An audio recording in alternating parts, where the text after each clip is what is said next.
Vamos a trabajar en estas zonas. La única manera en que estos programas tengan un verdadero impacto es ir hasta allá. Eso a control remoto no se puede. Hay que ir hasta allá. Y uno entonces empieza a asumir los riesgos.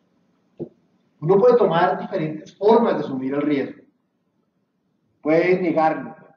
Y eso le pasa a muchos. Eso es una gran tendencia de negar el riesgo. Ah, eso no pasa nada. Eso yo ella, no, pero si Marta fue para allá, yo también, eso no pasa nada. Y entonces se va uno a la topa tolondra, ¿no es cierto? Otra manera de asumir el riesgo es, yo confío en mis habilidades. Soy duro, llevo muchos años aquí trabajando en esto, yo me como a cuento al que sea, yo le explico, a mí me ha pasado tal cosa, y entonces se prenden de sus habilidades y no toman medidas preventivas que deberían ser lógicas y que todo el mundo además sabe, pero como uno se confía, eso le pasa mucho a la gente que trabaja en eso. Eso es tal vez lo que más le pasa a la gente que trabaja acá, y es que uno se confía y empieza a minimizar los riesgos porque se acostumbra a ellos. Ese es tal vez el principal problema. Y el otro es una acción donde ya uno se pone de una manera preventiva, entonces uno se prepara cada vez que sale a esto, donde hay una manera de intervenir con las comunidades que hace que se reduzcan los riesgos. No es solamente el tema de seguridad y llamar y avisar y revisar lo que uno lleva, sino también es una manera de intervenir en la comunidad, lo que genera también esa situación de seguridad. Es un poco lo que aprendimos y lo que queremos desarrollar acá. Cuando iniciamos los programas, empezamos a hacer la pregunta, bueno, ¿cuáles son los riesgos más comunes de esto? Entonces la gente decía, no, pues, los riesgos más comunes, los riesgos más graves son el secuestro, el fuego cruzado, terrorismo, o sea, que exploten artefactos explosivos, por ejemplo, quienes trabajan en el Cauca, tenemos una oficina en el Cauca, ¿no es cierto? ¿Quién aquí va comúnmente al Cauca? Tú vas por allá por el Cauca, entonces, por ejemplo, municipios, en la carretera entre Caloto, Miranda, es una carretera donde ponen aparatos explosivos permanentemente, tratando de atacar, obviamente, con sus objetivos militares y toda la cuestión, pero que terminan afectando a la población en general. Entonces, es algo que está cerca, ¿cierto? Pero la experiencia durante esos años nos ha demostrado que por frecuencia, el principal riesgo que tenemos son los accidentes viales. Los funcionarios que van en su carro particular y se les va la mano en la velocidad y se van a una cuneta. Los funcionarios que van en un carro contratado y está lloviendo y como esas carreteras donde nos movemos son tan difíciles, entonces se van a otra cuneta o a un abismo. La persona que se monta en la lancha y sale y es temporada invernal, entonces viene con una cantidad de material vegetal al río y se estrella un tronco contra la lancha y los bota al río. Y esos funcionarios, precisamente, que nos pasó, no tienen el chaleco bien puesto y ¡ping! Se les soltó porque no tienen el chaleco. Ha sido una situación donde cada vez se ahoga, terminaron salvando un par de niñas, pero fue bastante grave, digamos, en la posibilidad de impacto. Pero esa misma situación de que se volteaba la lancha nos ha pasado porque la lancha encalló, por ejemplo, en Tumaco salieron tarde.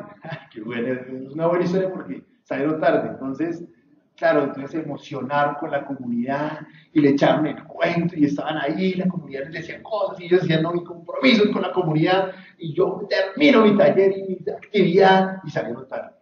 Y ustedes saben, allá en el Pacífico, cómo baja la marea, a qué velocidad baja la marea. Ellos iban en la lancha, entonces le decía el director regional que iba allá, decía, dale, vamos a llegar tarde, pero dale, que llegamos. Y claro, el lanchero de una agarró esa lancha y ¡pam! Encalló. 4 heridos, porque un golpe con una lancha es a otro precio. Ya nadie tiene cinturón de seguridad, los asientos no son precisamente acolchonados, entonces infiltraciones de rodilla, porque pegan la rodilla, uno salió volando y casi se ahoga, es decir, una situación bien compleja, porque hubo unas, digamos, como unas desobediencias, de alguna manera, unas que no observaron las cosas, pero son el principal riesgo que tenemos Para no hablar del transporte en bestia, ¿no? El transporte a caballo es una locura. Se caen los caballos, se cae el señor que va en el caballo, se cae todo el mundo. Igualmente tenemos este riesgo de fuego cruzado. También es bastante común que estemos en una población y esa población sufre un ataque y nosotros quedemos en la mitad del fuego, que estemos en un taller en una escuela y entonces en esa escuela pasa por ahí un grupo de la guerrilla y pasa el ejército persiguiéndolo y se arma la balacera y nosotros ahí con la comunidad en esto, que se esté haciendo un taller y entonces haya un bombardeo, cosas parecidas suele suceder y son de una alta frecuencia también y sí con mucha gravedad, ¿no es cierto? Y obviamente los actos de terrorismo que les comentaba como lo que pasa mucho en el Cauca, pero que también pasa en otras ciudades, por ejemplo, para el Cauca, en Popayán, tuvimos un evento que había una reunión con unos consultores en la casa indígena de la gobernación, de la gobernación allá en Popayán y le botaron, yo no sé, nada increíble, le botaron una maleta con una explosión en el techo y preciso encima donde estaba la reunión. Entonces voló por allá descalabró a uno de nuestros consultores que es un viejo amigo y pues digamos los riesgos están de manera permanente, se presentan, los incidentes suceden, que no tengamos una consecuencia que pueda derivarse en muchas ocasiones de incapacidades, de días de incapacidad, por ejemplo, para medir, uno podría medirlo de esa manera, pero sí es un riesgo. Sí es un riesgo, sí suceden las cosas, sí están presentes. ¿Por qué? Porque nuestro trabajo es allá en unos lugares donde hay amenaza. La forma más clara de entender la amenaza es un viejo ejemplo de la seguridad industrial que la describe muy fácilmente. La amenaza es que se rompe una botella en el corredor de la casa. Entonces se rompe la botella y quedan los vidrios hacia arriba, esa es la amenaza. Están ahí los vidrios. El riesgo es si yo tengo que pasar por allá. Entonces, en la medida, por ejemplo, Maribel se levanta por la mañana, no se pone chancletas ni nada, sino se va por la mañana, dormida, incluso por el corredor, no va mirando nada. Entonces su riesgo es alto, porque puede cortarse, su riesgo de cortarse es alto porque su manera de intervenir con la amenaza, su manera de accionar con la amenaza, le hace correr un riesgo alto. En cambio, ¿cómo es tu nombre? Carlos Catherine se pone bota, está despierta, lleva una linterna, entonces ella tiene un bajo riesgo porque interactúa con la amenaza de esa manera. Entonces nosotros vamos allá donde está la amenaza, donde hay combates, donde hay actores armados, donde hay actividades ilícitas, ¿no? Para no, otra vez vuelvo yo con el tema del Cauca, pero vamos a hablar del tema del Chocó también, donde las actividades ilícitas ocurren al lado de uno. Entonces ahí pasan lanchas con cosas que no queremos saber lo que llevan adentro. Eso es la amenaza. En la manera en que nosotros interactuamos con esa amenaza va a definir si tenemos un alto riesgo o un bajo riesgo. En general las amenazas vienen disminuyéndose. Por ejemplo, en acciones subversivas de es decir, de las guerrillas, del ELN y las FARC, pues la intervención de ellos ha ido reduciendo. Para el 2013 el 16% de los municipios de Colombia tenían una alta presencia y hacían acciones de la guerrilla, y ya para el 2012 ya solo el 7%, ¿no es cierto? Eso es una cosa que alegra mucho al país. La cuestión es dónde ocurre. Entonces me decía Carlos que por acá ocurre, ustedes viajan como por acá, por este lado, también aquí en el Cauca, entonces digamos que vamos a las zonas donde hay acción de ellos.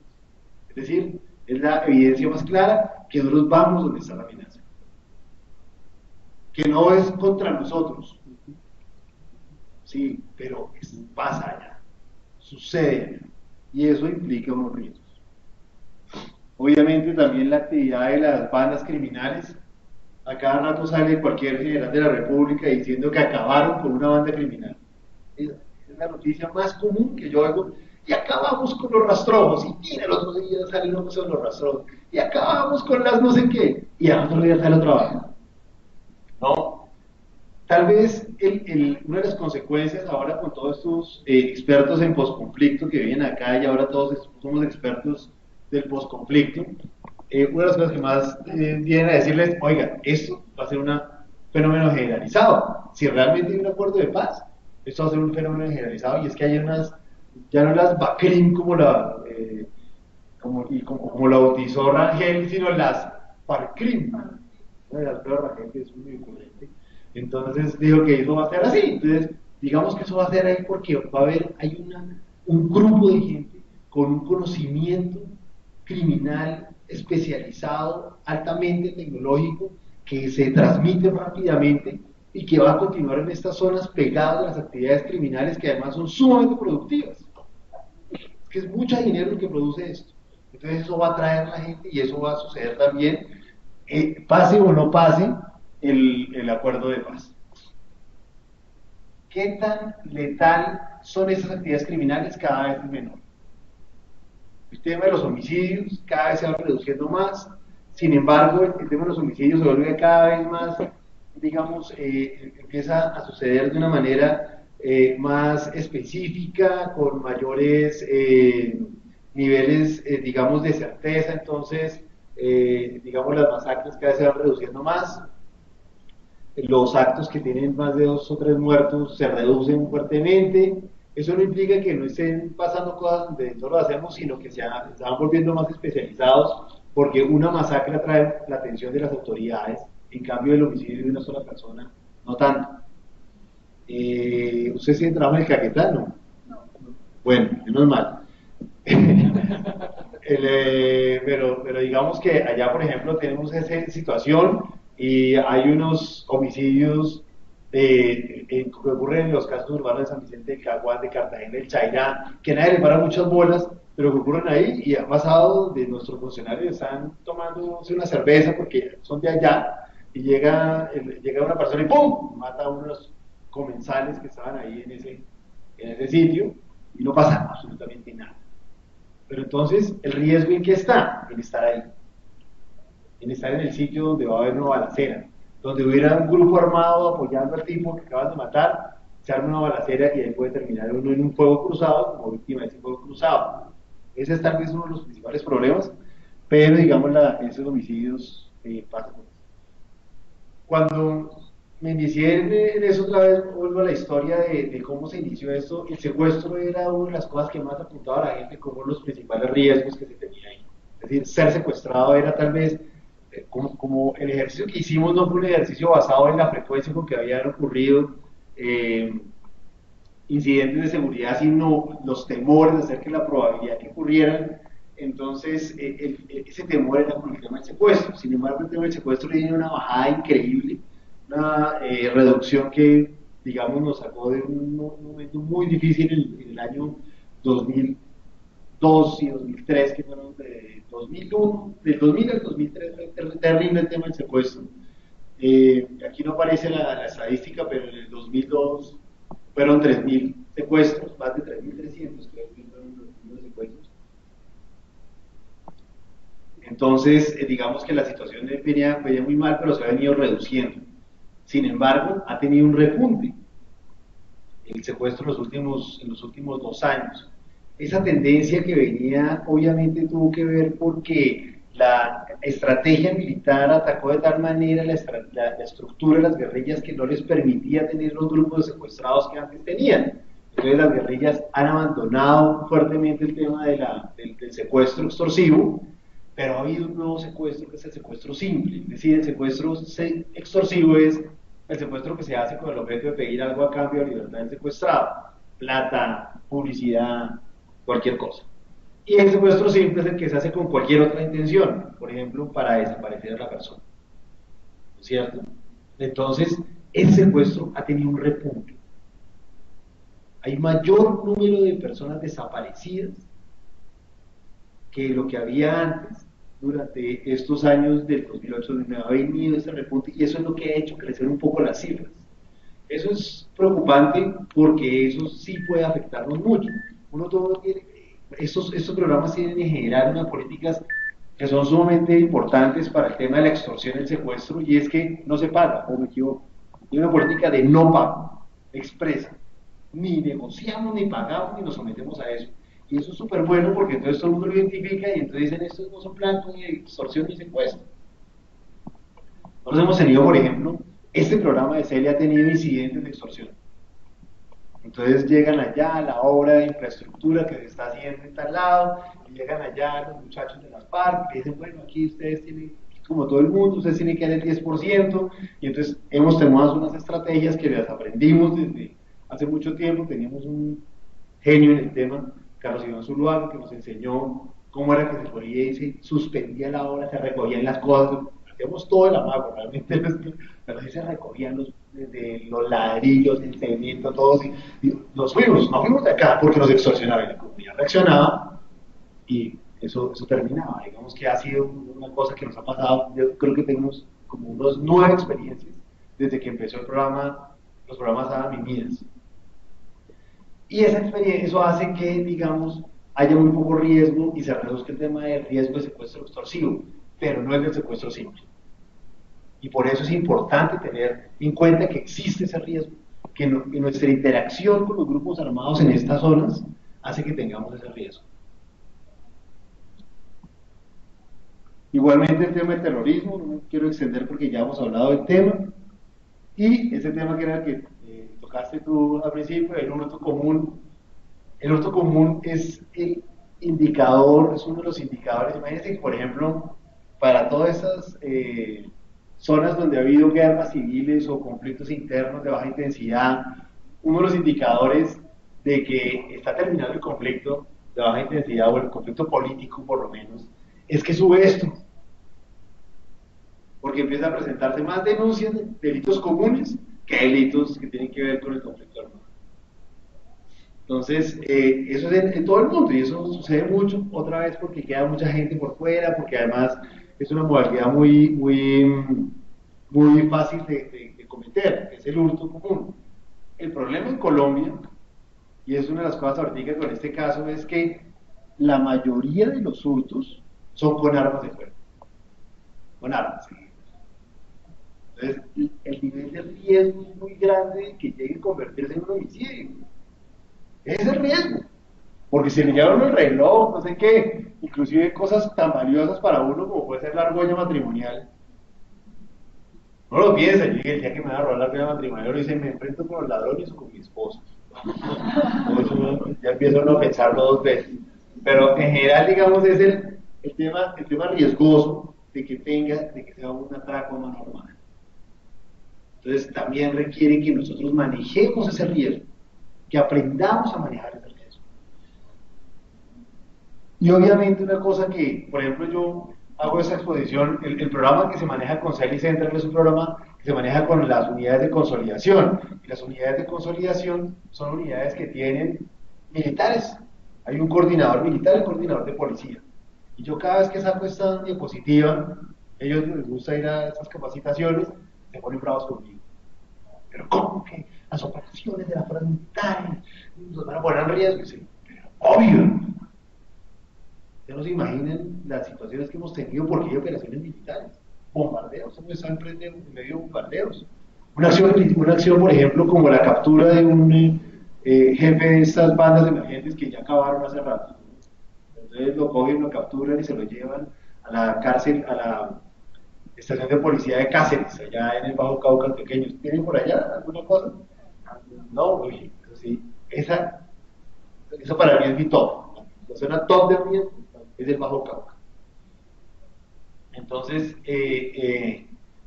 va para allá y entonces lo capturan, y allá estaba una china haciendo uno de esos programas de apoyo a la seguridad ciudadana, y entonces está entrevistándose con el comandante de policía, y se van los de la banda criminal que no existe, ¿no? A retomar al tipo, a rescatar al tipo, y ella en medio del Entonces, lo que quiere decir es que no solamente es cuestión de los bombardeos, sino que las mismas acciones militares generan riesgos. Nosotros tuvimos un secuestro extorsivo en el año 2010, cometido por las FARC en una vereda del municipio de California, en Santander. Ahora decíamos, pero en California, cuando hubo la aprobación de viaje, esos viajes que uno prueba similar, a Santander, California, listo. ¿Por qué? Porque allá hace mucho tiempo no había acción guerrillera. Era una zona, como llamaba en ese momento el general Mora, recuperada. Pero en ese momento, las fuerzas militares iban persiguiendo una columna de las FARC. Y entonces lo iban persiguiendo, iban persiguiendo, y los tipos corren, desde Arauca, desde aquí, los tipos corren, y atrás el ejército, y cuando iban en medio de toda esta cuestión que ya llevaban varios días, habían recorrido mucho, ustedes saben cómo caminan esos caballeros, y ¡pim! Se encontraron con la camioneta, llegando a los bordes de la vereda, a los bordes del municipio, se encuentran con la camioneta donde iba el subcontratista, era un contratista, el contratista de un contratista.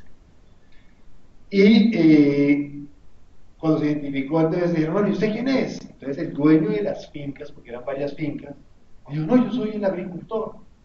El dueño del carro que los llevaba, dijo, yo soy el chofer. Y él dijo, usted, yo soy el ingeniero. El ingeniero se queda. Y se lo llevaron con la camioneta. Entonces fue una cuestión, bueno, después llamaron, trataron de sacar plata, menos mal, hay una acción rápida y a los 3 días fue liberado por la presión que ejerció el Gaula en ese momento, gracias también a que hubo como un entrenamiento con las personas que iban con ellos para llamar a quienes veían que era al grupo de nosotros de seguridad. Y el riesgo que a mí más me da miedo, no hemos tenido un solo incidente. No hemos tenido ni siquiera la identificación de un campo minado. Gracias a Dios. Sin embargo, a pesar de la baja probabilidad que tenemos por eso, es el riesgo que a mí más me da miedo. Porque a la mina antipersonal no se le puede hablar, no se le puede convencer. El trabajo con las comunidades no sirve de nada con la mina antipersonal. Entonces, es un tema que tenemos que tener en cuenta. Es un tema que es importantísimo tratarlo, especialmente en las áreas donde están ustedes trabajando. Entonces tú me estabas diciendo, ¿quiénes son los de las oficinas? Entonces estaban Cauca, ¿cuál más? San Andrés, San Andrés y Amazonas son los 2 únicos departamentos que no han tenido problemas con minas antipersonales en Colombia. ¿Cuál más? Chocó, duro, el tema de minas antipersonales, duro en ese pedazo, porque, como les voy a explicar ahora, la mina antipersonal es una herramienta, un arma estratégica de mucha eficiencia con la guerrilla en su lucha. Y Cauca es tremendo también, por lo que les digo, especialmente en la parte alta, o en la parte donde baja, que ustedes tienen ahí, que baja hacia el Pacífico. Guajira, muy bajito, muy bajito. Guadalmas, Nariño, muy alto, muy alto. En general, toda la parte de la costa y buena parte de la frontera que da con Putumayo. Y obviamente, pues los riesgos naturales, que llueva se vuelve un verdadero riesgo. Es una cosa que uno ve acá, ay, qué pereza que llovió. En el campo, ustedes lo saben, los que trabajan, si uno ha pasado un río, lo que el carro va por el río, sí, me pasó a mí, yo dije que en Casa de Herrero Asadón de Palo, estábamos por allá en el municipio de Vista Hermosa, en una vereda, y habíamos, para llegar a Santo Domingo había que pasar 3 ríos. Y entonces vimos que llovía en la sierra, ¿no? Claro, se vio en la sierra Macaya divino, y llueve, y empieza a hacerse una bruma gigantesca, y de pronto el chofer dice, ¡nos vamos! Y nosotros, no, otra vez entonces el compromiso con la comunidad, pero nos reunimos acá, nos vamos, pero no sé qué, y nos demoramos un rato, y cuando fuimos a pasar el segundo río, estábamos pasándolo, y vino la ola de que se sube el río, y nos llevó en el carro a nosotros. Nos puede rescatar por allá en una finca, un tractor que nos vio, y se fue detrás de nosotros, y nos sacó de allá. Pero se llevó el carro Toyota arreglado, que alquila uno en el pueblo, no el Toyota Hilux, no, el carro, y aunque le pegan una subida y todo, ese carro se lo llevó el río, y no los íbamos ahí dentro. Entonces, el clima, solo el hecho que llueva puede ponernos en riesgo, y mucho más si es una temporada de lluvia larga, para no hablar del tema de rayos y otro tipo de situaciones, como ustedes que están en Nariño, con el tema por un lado, el tsunami del Pacífico. A la oficina de Tumaco la tuvimos que evacuar 2 veces por amenaza de tsunami, y pues obviamente en Nariño siempre, cada vez que había una alarma en Pasto, la alarma del volcán Galeras, y la oficina, cuando hacían el mapa de por dónde venía la lava, ahí estaba como primerita, estaba la oficina de nosotros. Entonces, cada vez que había amenazas, no, ¿será que vamos a la oficina? ¿Será que no? Es que cae cenita. Entonces, ese es un riesgo que también vale la pena tener en cuenta. Luego de toda esa identificación de riesgos, hay una cosa que a mí me encantó de ARD y que me encanta de trabajar con esas empresas. Y es que cuando yo como venía, bueno, había trabajado con eso, pero luego me trabajé con unas empresas petroleras, luego trabajé con empresas farmacéuticas, y cuando uno inicia todo este trabajo, eh, pues la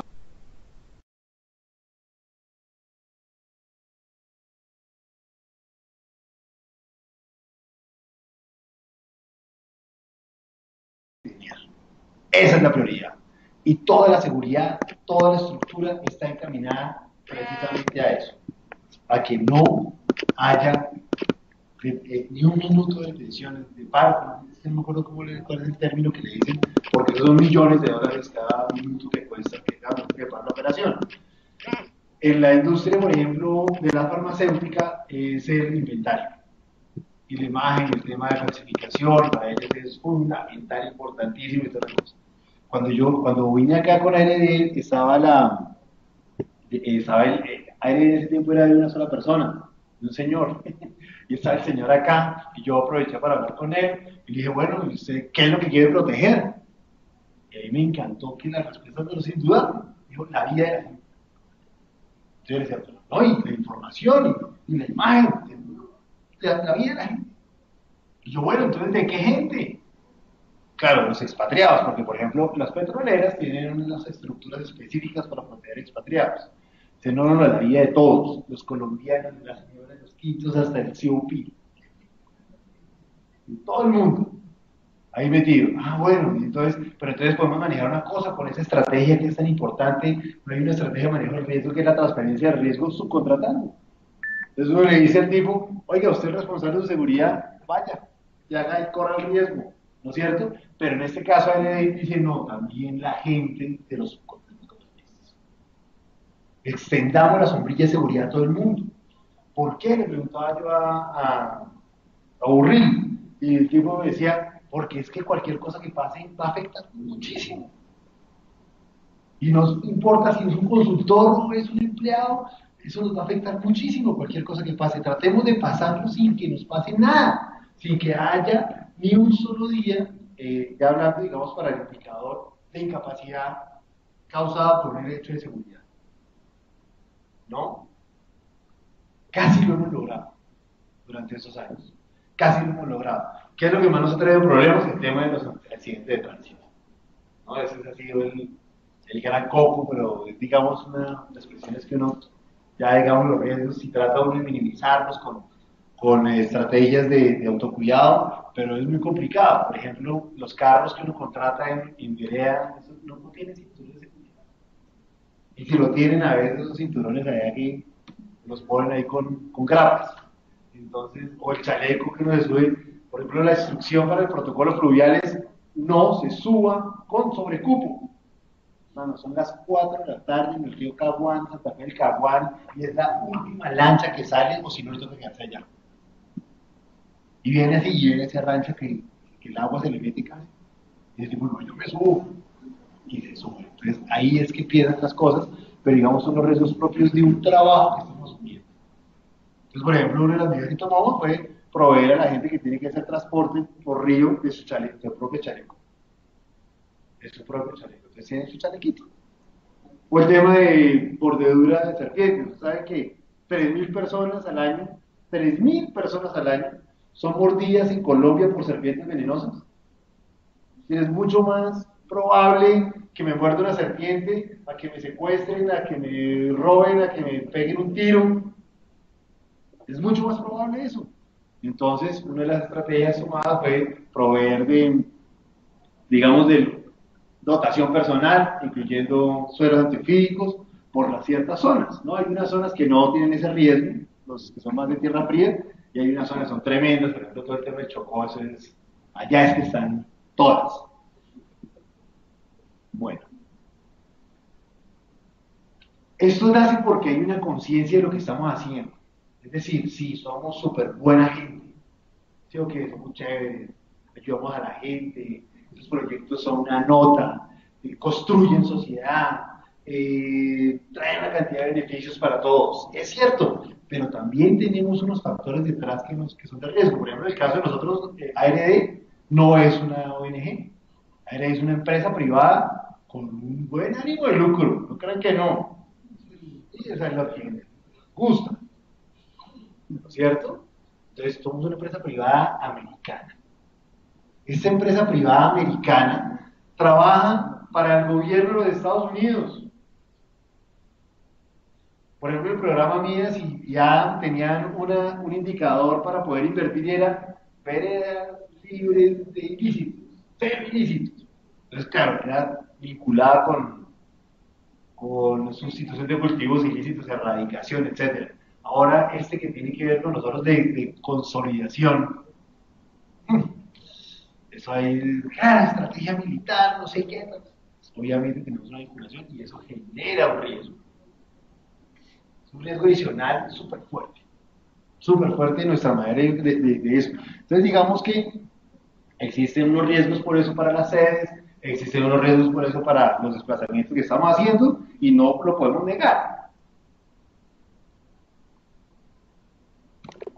El tema es la prevención, es hacer cosas antes siempre.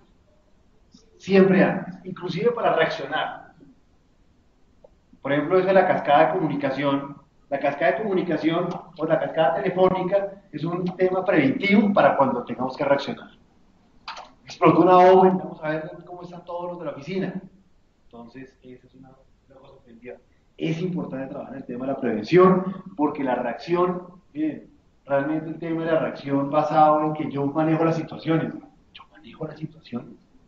Por Dios, por tipo experimentado que sea, le puede pasar cualquier tipo de cosa. Es preciso el comandante con el que se encontró y sabe mal genio.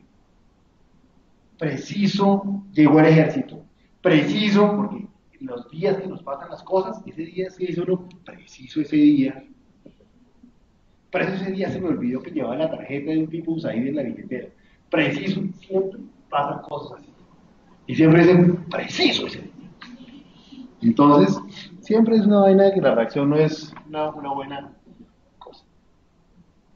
¿Qué es lo que se ha intentado hacer con esta estrategia de seguridad? Es meterle en la cabeza a la gente una cosa que ya lo saben y que ellos quieren, pero a veces se nos olvida, y es que la vida está primero. La vida está primero que inclusive, me perdonas, no me vas a regañar, que el proyecto. La vida está primero, me perdonan, que la actividad. La vida está primero, quiere recoger un acta que se me olvidó que lo firmaron.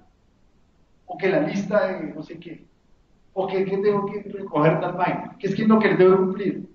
Miren, aplacen las reuniones. Relativicen las cosas. Uno a veces por estar cuando uno está, ¿cómo dicen que el árbol no deja ver el bosque? A veces le pasa a uno porque uno sale a ese estrés y tiene no sé qué, y el jefe ya diciendo que los indicadores, sí, no sé qué, y el cierre, y tal, y tal, ¿quiénes de Contraloría acá? ¿Quiénes son los del billete financiero aquí?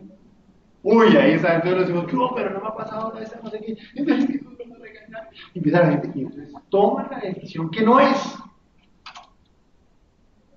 Y dicen, pero eso no pasa nada. Y entonces empiezan a relativizar el riesgo, no lo reconocen, y ahí es que nos pasan las cosas. Preciso ese día. La situación permanente es una cosa que nos pasa a todos. No es que le pase a algunos, otros no, a todos nos pasa porque la actividad diaria no nos permite en algunos casos tomar una buena decisión con relación a eso. Por eso es a veces tan importante tener a alguien que sea regañón, como me pasa a mí. Cuando tú estabas en el colegio, ¿había alguien encargado de la disciplina? Bueno, ese soy yo. Ese soy yo. ¿Y quién tiene hijos adolescentes acá? ¿Tú tienes un hijo adolescente? ¿Tú también, María? Entonces, por ejemplo, cuando sale el pelado, entonces sale la muchacha, no sé qué, le deja salir a la fiesta, ¿sabes? ¡Uy! O sea, esa es una buena estrategia de manejo de riesgo, evitar. Pero entonces cuando uno coge y deja salir a libre, yo sé que tengo un hijo de 17 años, ¿no? Y entonces el chino dice, no, es que voy a salir a la fiesta de Halloween, su primera fiesta de Halloween ahí. skin, les compra su disfraz a la vez, si sale enterado. Entonces, ¿uno qué es lo que quiere? ¿Qué quiere uno como papá? Que vuelva bien, ¿sí o no? ¿Qué más quiere? Saber cómo está, dónde está. Entonces uno le compra su celular y le dice, pilas, si lo llevas cargado, y me llamas, y me dices cómo estás, y si yo te llamo me contestas. Sí, mami, sí. ¿Sí o no? Bueno, entonces eso, multiplíquenlo por 160 personas, 160 adolescentes, tengo yo. Y a veces es importante decirle a la gente, oigan, no haga este viaje, devuélvase. Oigan, no, que es que tal, y entonces voy a salir a las 5:30 de acá, Cartagena del Chairán, y uno no, bueno, no le toca quedarse. No, pero es que en la casa me matan si no llego hoy, pues. No, es que yo lo busco. Pero es importante tener en cuenta que la vida es lo más importante. Una cosa que es fuerte y es que la seguridad es responsabilidad del COP. ¿Sí o no? ¿Carlos? Sergio, perdón. Que hay otro, Carlos Rivas, que también fue COP de otro programa. Sergio es el responsable. Si pasa algo, al que dice, oiga, ¿y usted qué? Entonces, eso hace que la seguridad sea como una cascada. Entonces, Sergio toma una actitud. Y esa actitud debe ser reflejada por los subdirectores, digamos así, y por los directores regionales, y eso va de para abajo, pero uno no puede exigirle al profesional de campo o a la persona que está viajando si desde arriba no hay un compromiso con los temas. Es importantísimo esto. Y que no creen que es fácil. ¿Por qué? Porque los COPs también están llenos de presiones. A veces mucho más que los demás. A veces no, siempre mucho más problemas, porque TIN tiene una cantidad de interacciones y el socio nacional y la casa matriz y USAID y todo el mundo diciendo, sí, no, hay que hacer eso y hay que ampliar. Entonces, a veces se toman también decisiones ahí y por eso es tan importante también tener como una persona de consulta. No tiene que ser necesariamente un gerente de seguridad. Puede ser una persona que tenga un muy buen criterio para tomar estas decisiones y que le ayude en un momento dado de presión a tener una tercera vista. Una óptica un poco más objetiva.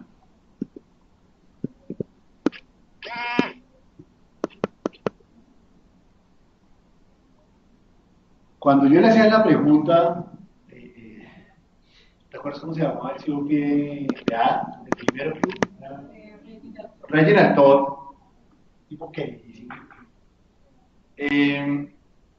Yo le decía, bueno, ¿y qué? ¿Quién le puedo preguntar? Ese tienes que preguntarle a los sabios. Entonces le decía a los sabios, a los directores regionales, le decía a los sabios, a unos tipos que tenían mucha experiencia en eso, y yo me fui a preguntar a los sabios y les decía, bueno, ¿y cómo hacen ustedes para trabajar en esto? Que es ilógico. Y les voy a decir, ¿por qué es ilógico? Porque cuando yo le digo a mi esposa, bueno, mi amor, no, mira, es que voy a ir a Toribío, no sé qué, este viaje que va a hacer a Toribío, va a hacer y dice, no, pero ¿por qué vas a ir allá? ¿Por qué te está obligando? ¿Cómo así? Ellos se preocupan. Yo digo, es chiflado. ¿Por qué se preocupa por esto? Pero no, la que está bien es ella, y el que es chiflado soy yo, que estoy yendo allá donde está la amenaza. Cuando uno llega a Toribío, cuando va bajando, baja primero y luego vuelve a subir, cuando llega abajo, hay un pueblo que no lo mira así. Y si no lo conocen a uno, se van 2 motos de por medio. Ahí uno sabe cómo es la cosa, para no hablar del retén, que 2 días cada semana hay retén. Estoy en esa carretera, cerca del palo, que es más bien entonces, claro, el que está haciendo una vaina que no es, digamos, de salir un poquito del orden natural, o digamos, orden racional de las decisiones que toman los demás, soy yo. Entonces yo siempre me he identificado con ese trabajo con los trapecistas. Un trapecista es un tipo que se sube allá a una cuerda floja o se bota de un palo al otro girando por el aire, increíble, unos botaratas increíbles, y dice, pero qué man tan loco. Él tiene la seguridad. ¿Qué es la seguridad? Tiene una red. Él sabe que si se no agarra el palo, se va, y sabe caer. ¿No es cierto? Esa red que tenemos nosotros es la comunidad. Entonces me encantó lo que tú dices, empezamos con eso. La comunidad es nuestra red. La comunidad nos protege exactamente por eso. Aquí hay un sentido práctico en las cosas, porque le somos beneficiosos. Les damos un beneficio, entonces ellos nos protegen por eso. A su vez, para los grupos armados, sea el que sea, legales o ilegales, e ilegales de cualquier ramo, ¿no?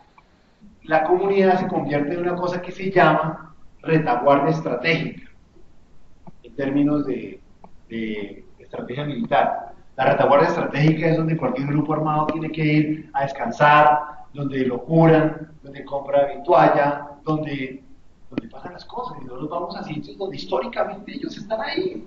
No es que llegaron allá y la gente les simpatiza, no, es que su papá estuvo allá, tiene un hermanito allá. Yo me acuerdo mucho, una presidente de un consejo comunitario de alguno de los ríos de allá de Tumaco que me decía un día, estábamos en una reunión ahí, y entonces llega la señora y me dice, yo, no, es que me preocupa con el tema de seguridad. Y dice, ay, no me preocupe, doctor, no me preocupe que yo tengo un hijo en la guerrilla y otro en el ejército. Esa es la historia de ellos. Eso es normal. Entonces ellos son la retaguardia estratégica, esos son su familia. Si nosotros les hacemos un beneficio, les damos un beneficio, pues entonces ellos también tienden a no meterse con nosotros, por lo que mismo que pasó con la extorsión que nos pasa en esa zona. Aquí no les construimos esa batería sanitaria, no, sino con eso no nos vamos. La comunidad, ¿cómo así? Oigan, nos dañe ahí el parche. Bueno, está bien, vamos con esos tipos. Esa es básicamente como, digamos, la lógica transativa que existe en esas regiones. Pero si nuestro trabajo no está bien hecho, con minuciosidad, ¿cómo se llama la técnica del oro que hacen? Filigrana. Si nuestra actividad no es con filigrana, empezamos a tener problemas de seguridad. Hay una manera de intervenir que hace que esta comunidad no funcione. La primera cuestión es que seamos transparentes. Transparentes. ¿Qué hacemos? ¿Cómo lo hacemos? ¿Dónde lo hacemos? ¿Cómo fue la plata? Rendir cuentas permanentemente. Cada vez que, yo me acuerdo mucho una vez que estábamos no estábamos, yo estaba en la oficina y entonces me llama, muerto del susto, el ingeniero del Bajo Cauca, y me dice, oigan, que sacar una amenaza, pasar un mensaje de texto, que es que yo me voy a bajar una plata del cemento, que no sé qué hay. Entonces, uno por allá en el Bajo Cauca, rendición de cuentas inmediatamente. Entonces se organizó una reunión y se mire acá en la planta, y contabilidad para todo el mundo. Disminuía la amenaza entre los sectores. Pero es súper importante, y eso implica una cosa: no decir mentiras. Uno a veces se asusta, dice, ¿cómo así? Entonces, pero si y les decimos que la plata viene del gobierno de los Estados Unidos, y tal que se den cuenta que somos de los gringos. Oye, eso lo van a saber. De hecho, cuando uno va y presenta el proyecto, te toca decir, y esto viene from the American people.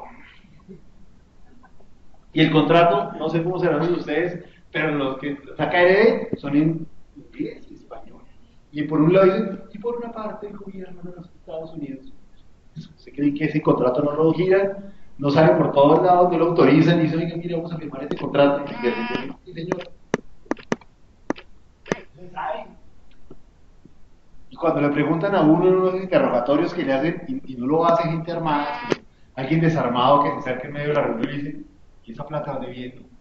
Es porque lo saben, lo quieren meter a un rollo y desde no, cooperación internacional. Sí, pero ¿de qué país? ¿Por qué pregunta eso? De los Estados Unidos, gringos, la Colombia, guacho. Frescos. Lo importante es que no nos cojan en una mentira.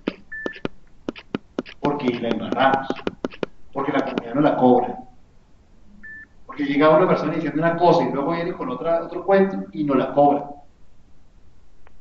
Y entonces esa red que estaba tan bien sujeta y que nos sostenía cuando caíamos, tiene un hueco.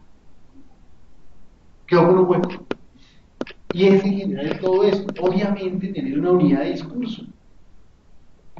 Por eso es tan importante cuando los funcionarios nacionales van a la región, saber cómo es que el funcionario regional presentó lo que yo estoy haciendo. Oiga, yo voy a ir allá, tal, usted cómo me presentó, cómo dijo que yo iba a ir para que, digamos lo mismo, tengamos unidad de discurso, usted cómo presentó esta actividad, cómo maneja, sobre todo los temas críticos, hay unos temas que son críticos en cada proyecto, cómo maneja los temas críticos y cómo los vamos a manejar. La coordinación regional. Yo sé que allá los coordinadores regionales o los directores regionales, ¿son directores acá? ¿Cómo les parece el título? No hay coordinadores a nivel regional. Bueno, entonces los señores allá de las regiones que me están oyendo me van a agradecer cuando les digan, es importante coordinar toda actividad de campo con la gente de campo. Decirle, oiga, voy para allá. Y no que llegue allá, inclusive los consultores. Ay, es que aquí estuvo un consultor y no me dijeron. No, eso tiene que ser súper coordinado. Súper coordinado, que el señor de campo sepa qué es lo que pasa en su municipio, qué es lo que pasa en su área. Es súper importante tenerlos en cuenta. Ese señor puede saber algo que nosotros no sabemos cuando antes de viajar. Dice, oiga, no es conveniente que píllese que está pasando tal cosa, no sé qué. Mire, la coordinación es súper importante con la persona que está en la región. Y obviamente, una regla fundamental de la seguridad es la información. Información previa antes del viaje. Información previa para todos los que conocen del viaje, los que tienen que conocer del viaje. Información previa de qué es lo que está pasando donde voy a viajar. Por eso es importante tener a alguien allá en la zona que le diga a uno, oiga, ¿qué va a poner? Oye, don Jesús, ¿qué vas a hacer? No, es que voy para allá. Entonces el tipo, si sabe algo, le dice, es que mejor es que no, es que la carretera está mala, es que está lloviendo mucho, es que... Entonces uno dice, entonces no viajo. Es súper importante la información previa antes del viaje. Esa es una regla fundamental, y eso ¿quién nos la da? La comunidad. La comunidad es la que mejor información nos puede dar de eso. No sobra decir un comportamiento ético y legal, obviamente, ¿no? Que si uno se mete un peso al bolsillo, se está metiendo en un rollo gigantesco, o está metiendo un rollo gigantesco a otra persona. Porque la seguridad es como un vaso, es acumulativa. Entonces cuando yo la embarro, se sube hasta acá. Y la embarra el otro y se sube hasta acá. Hasta que viene la gota que rebasa la copa. Y entonces el que está por ahí, ahí es el que la lleva. Entonces por eso es importante que tengamos mucho cuidado con nuestro comportamiento, con la forma como lo hacemos, ser muy mesurado también en las cosas, especialmente con las promesas. A veces las comunidades muy bravas, que se creen un berraco manejar cualquier cosa, y lo cogen luego contra la pared, y se parece que tal cosa, y no por salir del paso se compromete con lo que no debe. No, nada, firmeza, no, yo no puedo prometer esto, no me puedo comprometer con tal cosa. Y eso le va a dar coherencia al proyecto, le va a dar coherencia frente a la comunidad va a reconocer eso, va a reconocer esa entereza. Y entonces esa red va a estar bien amarradita, esa red va a ser bien firme y siempre nos va a sostener. Esa es la red en la que se basa, pero se basa en una manera de trabajar, de hacer las cosas. Una manera prudente, ética. Tuvimos un problema una vez allá en San Pedro de Urabá porque un señor, un consultor, se emborrachó y llegó al hotel y había un tierrero y resultaba que el dueño del hotel era un tipo pesadísimo y tuvimos un problema el macho. Entonces eso implica también tener un comportamiento allá especial. Yo allá no estoy de vacaciones, así el mar sea lindísimo. Eso implica que no me puedo poner una pantaloneta y me vaya al mar, eso no implica eso, pero tengo que tener un comportamiento porque estoy representando al proyecto y otras personas están involucradas en eso. Y yo respondo por la seguridad de los demás.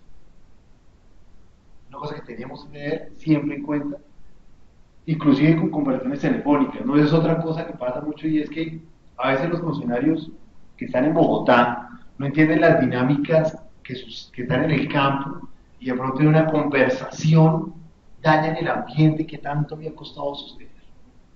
Dicen la palabra que no es. Las auditorías, por ejemplo. Siempre hay un subcontratista o un contratista que hace auditorías, entonces allá hay que decirle, oiga, este tema, ojo como claro, ojo como pregunta la gente, Cogen y sientan a una persona, lo sientan ahí, se paran 5 auditores ahí, y le preguntan, bueno, ¿y esto qué? ¿Y por qué este material vegetal no tiene licencia? No sé qué. Y el tipo sentado acá, y la comunidad mirándolo allá por las ventanas, el tipo sentado acá, ¿qué va a decir? Entonces, digamos, se mira la confianza, se pone la gente en situaciones difíciles. Por ejemplo, este tema de las auditorías ambientales, que parece que no tuvieran ninguna cosa, mucho tema del manejo del material vegetal, del corte, de los cortes, son ordenados por las marcas. ¿Usted, y quién le ordenó que cortara eso? No, es que, ¿cómo lo dice? Y todo el mundo mirando. Esas son cosas que uno tiene que tener en cuenta y hay que advertirle a la gente para que haya una coordinación. De ahí es importante esto, que estemos coordinados para cada viaje, para cada actividad. El tema fundamental, donde el riesgo es mayor, no es en las sedes. En ninguna parte del mundo y para ningún trabajo. Las organizaciones de actuarios, que son los que hacen todas las mediciones de riesgos de seguro, tienen unas estadísticas mundiales. Resulta que el 75% de los siniestros que son cobrados a las compañías de seguros ocurren durante el desplazamiento de la casa al trabajo o del trabajo a la casa. Es en el desplazamiento donde más se corren riesgos. Entonces la seguridad en los viajes de trabajo tiene que ser el tema fundamental. Si les preocupa el tema de seguridad, es la seguridad en los viajes. Porque cuando yo llego a la comunidad, si ya tengo un buen trabajo, yo llego y llegué. Listo, uy, aquí estoy en la red. Estoy en la red, pero mientras llego allá, esa es otra cosa. De ahí que tengamos que tener digamos, un protocolo que nos permita reaccionar o nos permita tomar decisiones, primero si el viaje tiene las condiciones de seguridad que se deben tener. En el caso de él, tiene un tipo que toma esas decisiones que soy yo, pero ustedes pueden tomarlas con otro tipo de personas, pero que tengan la información, es lo más importante. Que alguien apruebe el viaje. Hay que entender unas cosas antes, por ejemplo, tener información médica de la gente. Está en tratamiento médico, toma pastillas para algún tratamiento cardiológico. No, muy importante, es alérgico a la penicilina. Tantas cosas que uno debe tener ahí, de tener una ficha de la gente, pero sobre todo, como tener en cuenta quiénes son los que tienen problemas de alguna manera médica y que tienen alguna restricción y que requeriría un tratamiento especial. Nosotros en este programa, eso no nos ha pasado a nosotros, hemos tenido 3 infartos. El otro programa que tuvo problemas fue Adam y un director regional murió durante una visita de USAID. Los señores de USAID y quedó ahí. Director regional. Y pues se estaba tomando, ¿qué es lo que pasaba alrededor de eso? Eso fue un caso de estudio y un caso de aprendizaje. El tipo estaba incapacitado. Él estaba incapacitado porque estaba en un tratamiento médico y estaba en una situación de estrés y entonces como que la visita tenía que manejar algo ahí de la visita y entonces dijo, no, yo me voy, le voy a no sé qué, y le dio el infarto y ahí quedó el hombre muerto. Era una de las, el señor era contratado por FUPAD, teníamos una relación en Adam y como la que se tiene aquí con el Vivoca, que él tenía unas responsabilidades de unas personas, pero la responsabilidad grande era de FUPAD. Desgraciadamente, y no fue el área de seguridad el que tomó una decisión, sino fue el señor que ni siquiera el área de seguridad no sabía que iba a viajar a pesar de que estaba incapacitado, estaba tomando unos medicamentos fuertísimos y el estrés lo mató. El estrés con esa situación lo mató. Y lo mató y le dio un infarto en un sitio que estaba a 3 horas del hospital más cercano que fue a atenderlo. Obviamente, cuando lo estaban sacando de ahí, no murió. Entonces, para decirles que es importante tener el tema de información médica y hacerlo respetar, ¿no? La información del viaje. A quien quiera decírselo, ustedes verán cómo se organizan, pero alguien tiene que saber la información del viaje. Alguien tiene que saber a dónde van, cuándo van, cómo van, a qué hora salen. Qué angustia cuando uno coge y le dice, oye, tío, entonces lo llama alguien de la comunidad y le dice a uno, oye, ¿ustedes no quieren venir? ¿Cómo? Pero si ella debe haber salido.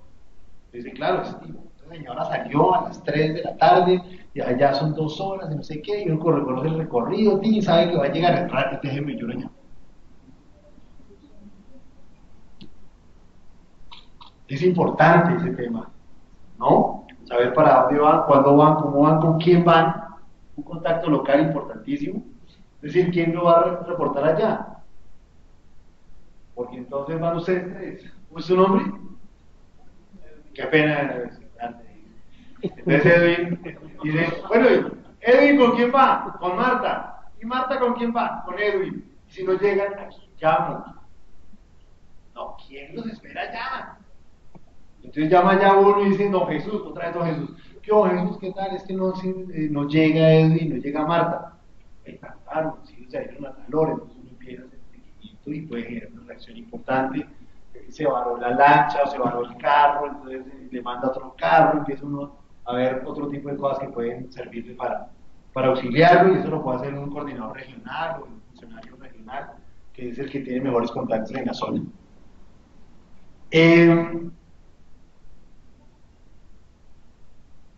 Recoja un concepto de seguridad, que no tiene que ser necesariamente otra vez un experto en seguridad que lo hace. Pero hay situaciones donde es mejor esperar, ¿no es cierto? No hacer viajes, elecciones, paros armados, paros desarmados, paros medio armados, porque aquí hay de todo, ¿no? Entonces, esperemos una semanita, no se va a acabar el mundo, porque esperemos una semanita. Entre una semana y otra, las condiciones cambian de una manera tan radical en las regiones que uno puede cambiar, hacer unas situaciones, mover. Hay que tener cierta habilidad y la información. Y hacerle caso a las restricciones de seguridad. Si el tipo de campo que conoce la situación o el señor de la comunidad le dice, oiga, es mejor que no hagamos eso, mejor que no hagan eso. Otra vez, el concepto fundamental es la vida. La vida, hay que proteger la vida de la gente.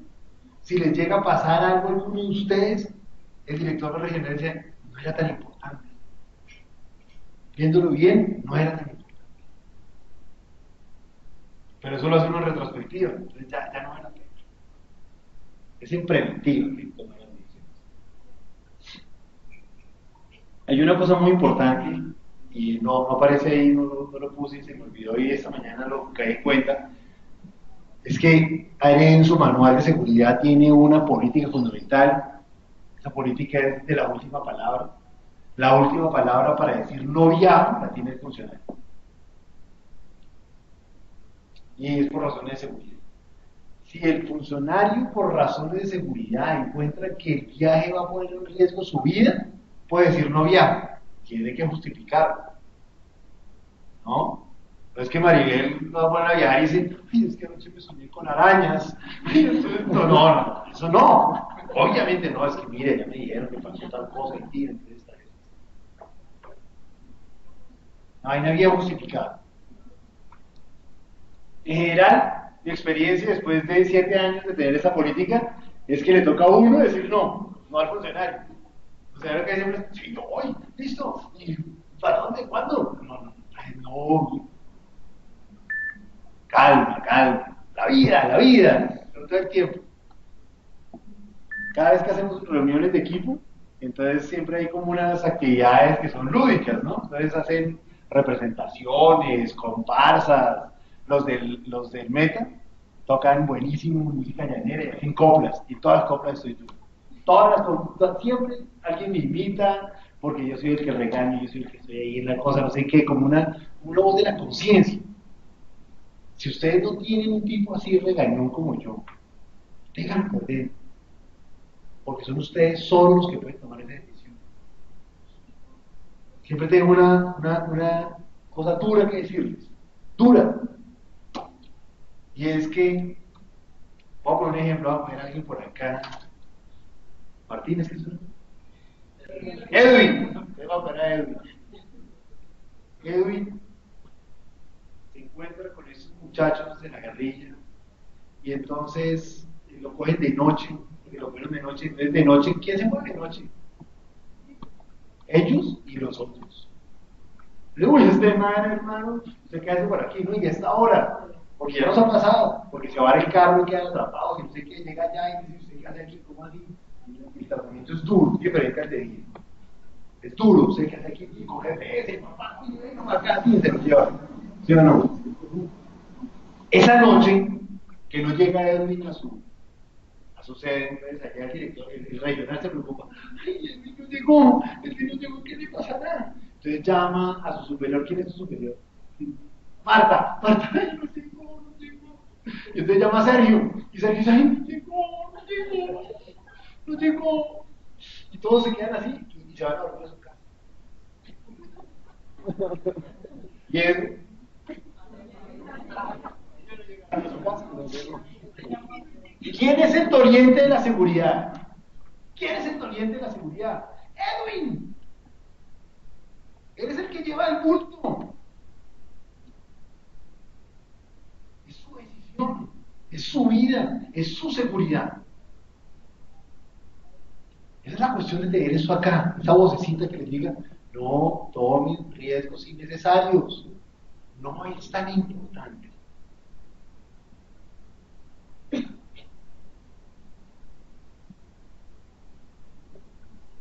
Otra vez, las mismas cosas, coordinación regional, información previa, tomen todo lo que les digan de capacitación.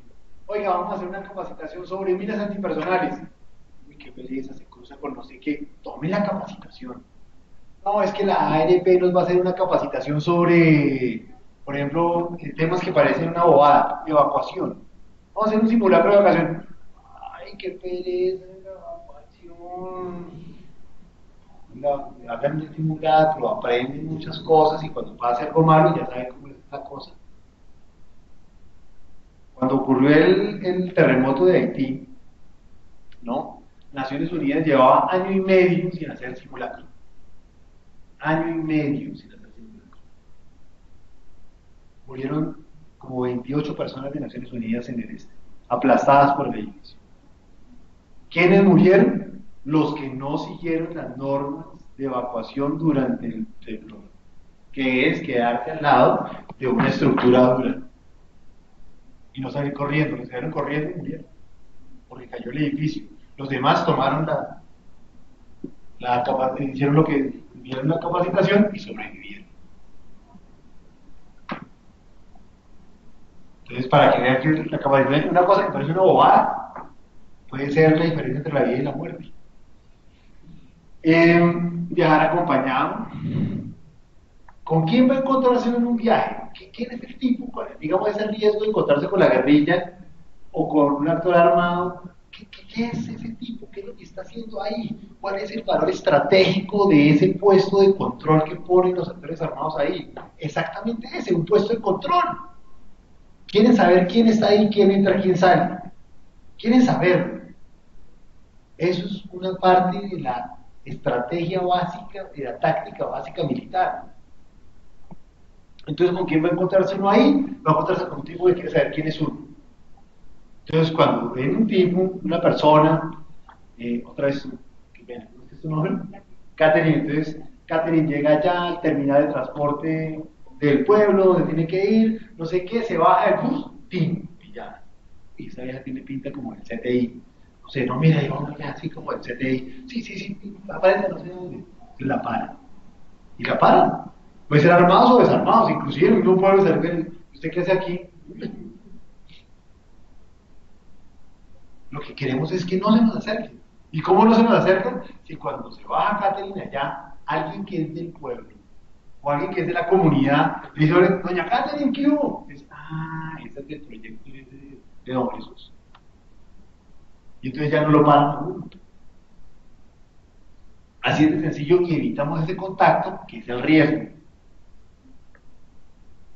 La amenaza está ahí, pero nuestra manera de interactuar hace que le pasemos por el lado de los vidrios, le pasamos por el lado.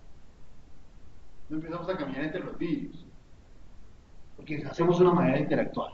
Igual el tema de viajar en coches de la región, fundamental, ¿no? Obviamente porque los que son carros de la región no los paran, los carros que vienen, si sea por ejemplo, contratan un carro en Popayán, a ese lo van a pagar más que un carro que es de Santander de Quilichao. Ahora bien, ¿qué documentos son comprometedores para llevar? Siempre esa vaina, ¿no? Que no lleve documentos comprometedores. Entonces la gente no lleva el contrato, no llevo tal cosa. Si ya lo tienen allá. No se preocupen tanto por eso. Preocúpense por revisar qué es lo que llevo yo acá, en la billetera, de manera personal. Lo que les decía, no se me quedó la tarjeta de Juan Francisco Mesa que dice seguridad. Entonces, cada vez le dicen, venga, no sé por qué tiene una tarjeta de seguridad. Entonces, en una reunión que tuvieron, se encontraron con el mayor Ayala, y el mayor Ayala les dio su teléfono y ustedes anotaron el teléfono. Mayor Ayala. Y cuando le reza el teléfono, dice mayor, no sé por qué tiene el teléfono. Esas son las cosas que hay que revisar. Esas son las cosas que hay que revisar. No tanto que el contrato que dice USAID, que dice, ya lo sabe, eso es lo de menos. Son cosas que hay que revisar. Yo, por ejemplo, tengo una cosa y es que como yo sí trabajo en temas de seguridad y mi trabajo me pondría en riesgo, que supieran que yo trabajo en eso me pone en riesgo, entonces yo tengo una fachada súper montada, tengo mis tarjetas de eso que dice que soy de monitoreo de evaluación, trabajo con algunos, y entonces salgo y me hago pasar por eso y tengo un celular distinto. Y yo simplemente cambio la SIM card y me voy con un celular distinto. Porque tengo un celular que tiene teléfonos de gente de trabajo más. Y además flecha, claro. El flecha tiene mejor cobertura, se me cae en un charco y no le pasa nada. Un iPhone se cae en cualquier lado y se me rompe. Tengan un flechita para llevar. Con el menor número de datos posible. Bueno, por ejemplo, el tema de viajar con el computador, reconsidérenlo 8 veces. 8 veces. Porque ahí sí que tiene información. Nosotros tenemos un sistema de monitoreo de los viajes. El sistema de monitoreo es que me dicen cuándo salen de viaje, cuándo llegan del viaje. Entonces van de Bogotá a Villavicencio y de Villavicencio a Vistahermosa y de Vistahermosa a la vereda Santo Domingo y regresan. Entonces me llaman cuando salen de Bogotá, 5 de la mañana. Ay, es que Juan Francisco, lo llamo a las 5 de la mañana, es que me da una pena despertarlo. Es mi trabajo. Despierten. Yo sí les contesto, sí, perfecto. Sí, vaya. Cuando llegan a Villavicencio, paran en la oficina, llegamos a Villavicencio, estamos en la oficina. Salen de Villavicencio a Vistahermosa, salimos de Villavicencio. Listo. Llegamos a Vistahermosa, tal, estamos cogiendo el carro, tal carro, no sé qué, voy con tal, con fulanito de la alcaldía, con no sé quién, y voy a Santo Domingo. Santo Domingo no hay señal. En Santo Domingo no hay señal. Entonces en Santo Domingo yo sé que no hay señal. Pero sé que él va a volver a las 3 de la tarde, vuelve y coge señal cuando vuelva a Vistahermosa. ¿Y por qué 3 de la tarde? Porque 3, 4, 5, 6 están llegando a Villavicencio. No pueden viajar de noche. No pueden viajar de noche. ¿Por qué esa restricción que es común para todas las estructuras de seguridad? Todas. ¿Por qué? Porque de noche se mueve toda la actividad militar e ilícita. Las operaciones militares, los desplazamientos de los grupos militares, batallones, columnas de las FARC, batallones del ejército, grupos de la policía, se mueven de noche.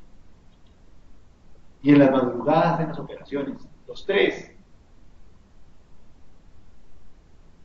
Entonces, si yo salgo a esa hora, me encuentro con ellos. Es lo que yo no quiero. Los mismos señores de las FARC y el ejército prohíben el paso en algunas zonas durante esas horas. ¿Por qué lo hacen? Y ahora viene otra cosa fundamental. Les pasa algo en la carretera, alcanzan a llamar a alguien, o desaparecen, no llegan a esa hora. Aquí son las 8 de la noche, no apareció Marta. ¿Qué es lo que pasará? ¿Qué hago? No, llamemos a la Cruz Roja. No, de noche yo no salgo. Llamemos a la policía. No, de noche yo no salgo. Ya. Entonces no hay reacción. Entonces no viajen de noche.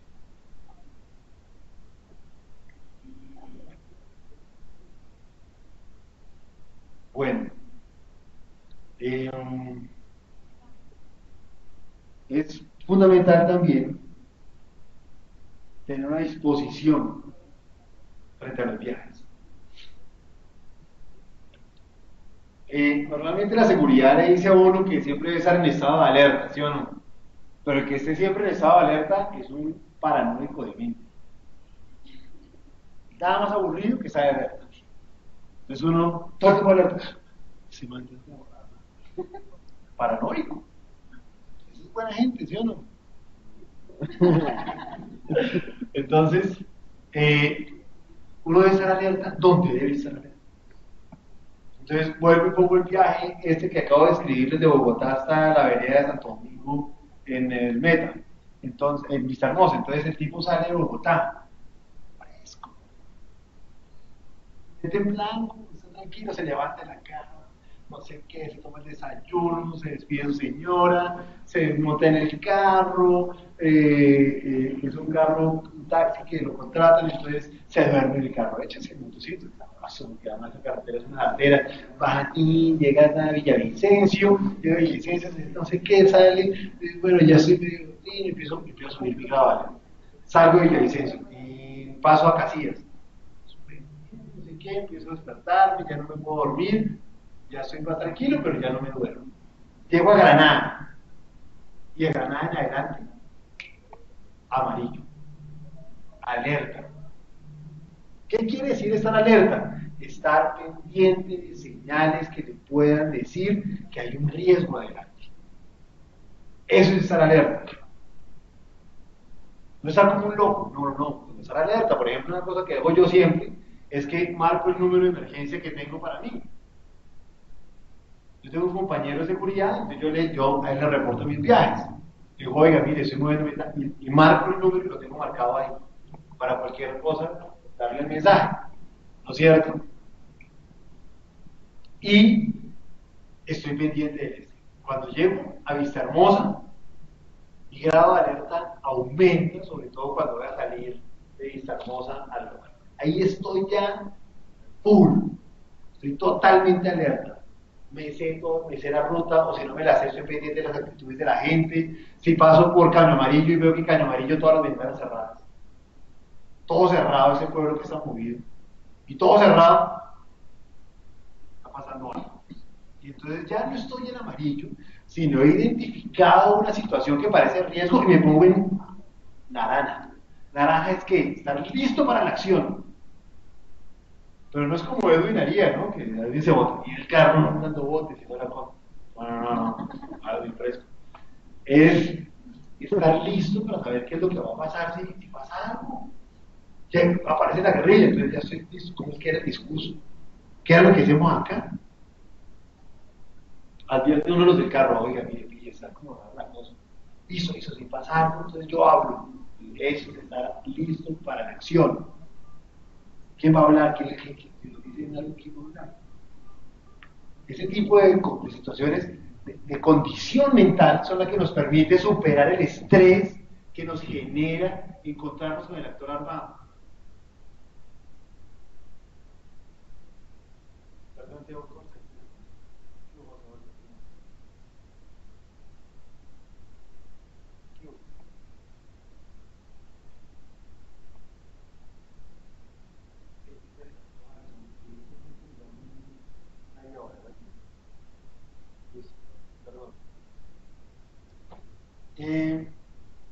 Así como monitoreo los viajes, entonces aquí tengo unos que me están casi todos, los monitoreo a través de PIN, de BlackBerry o de WhatsApp, ¿no? O de mensaje de texto, pero cuando me llaman me pongo un poquito nervioso, sí, uy, eso está raro. Bueno, entonces, eso me permite estar en una situación que pueda manejar una situación de estrés. Siempre, así tenga yo mucha experiencia, muy experimentado, siempre que me encuentre con un actor armado, voy a enfrentar una situación de estrés. Eso no es como encontrarme con un amigo. Estoy yo ahí en el carro y de pronto me acerca el tipo del actor armado. Estoy dictando la charla con la comunidad y de pronto veo que llegan los tipos armados afuera. Ahí empiezo uno. ¿Sí o qué? Entonces cuando uno va y le pasa, es una vaina fisiológica. Eso no es culpa de nadie. Resulta que fisiológicamente, cada vez que hay una situación de estrés físico, el cerebro actúa de una manera muy peculiar, y es que hay una partecita al lado del tallo cerebral que se llama la amígdala, que es la que maneja todas las reacciones instintivas. Y cuando está la situación de estrés, entonces la circulación sanguínea se va hacia allá para darle harta sangre y que pueda reaccionar bien, ¿no es cierto? Y entonces ocurre una cosa que llama Daniel Goleman, el de la inteligencia emocional, el secuestro. Le secuestra la energía, la circulación a la corteza cerebral.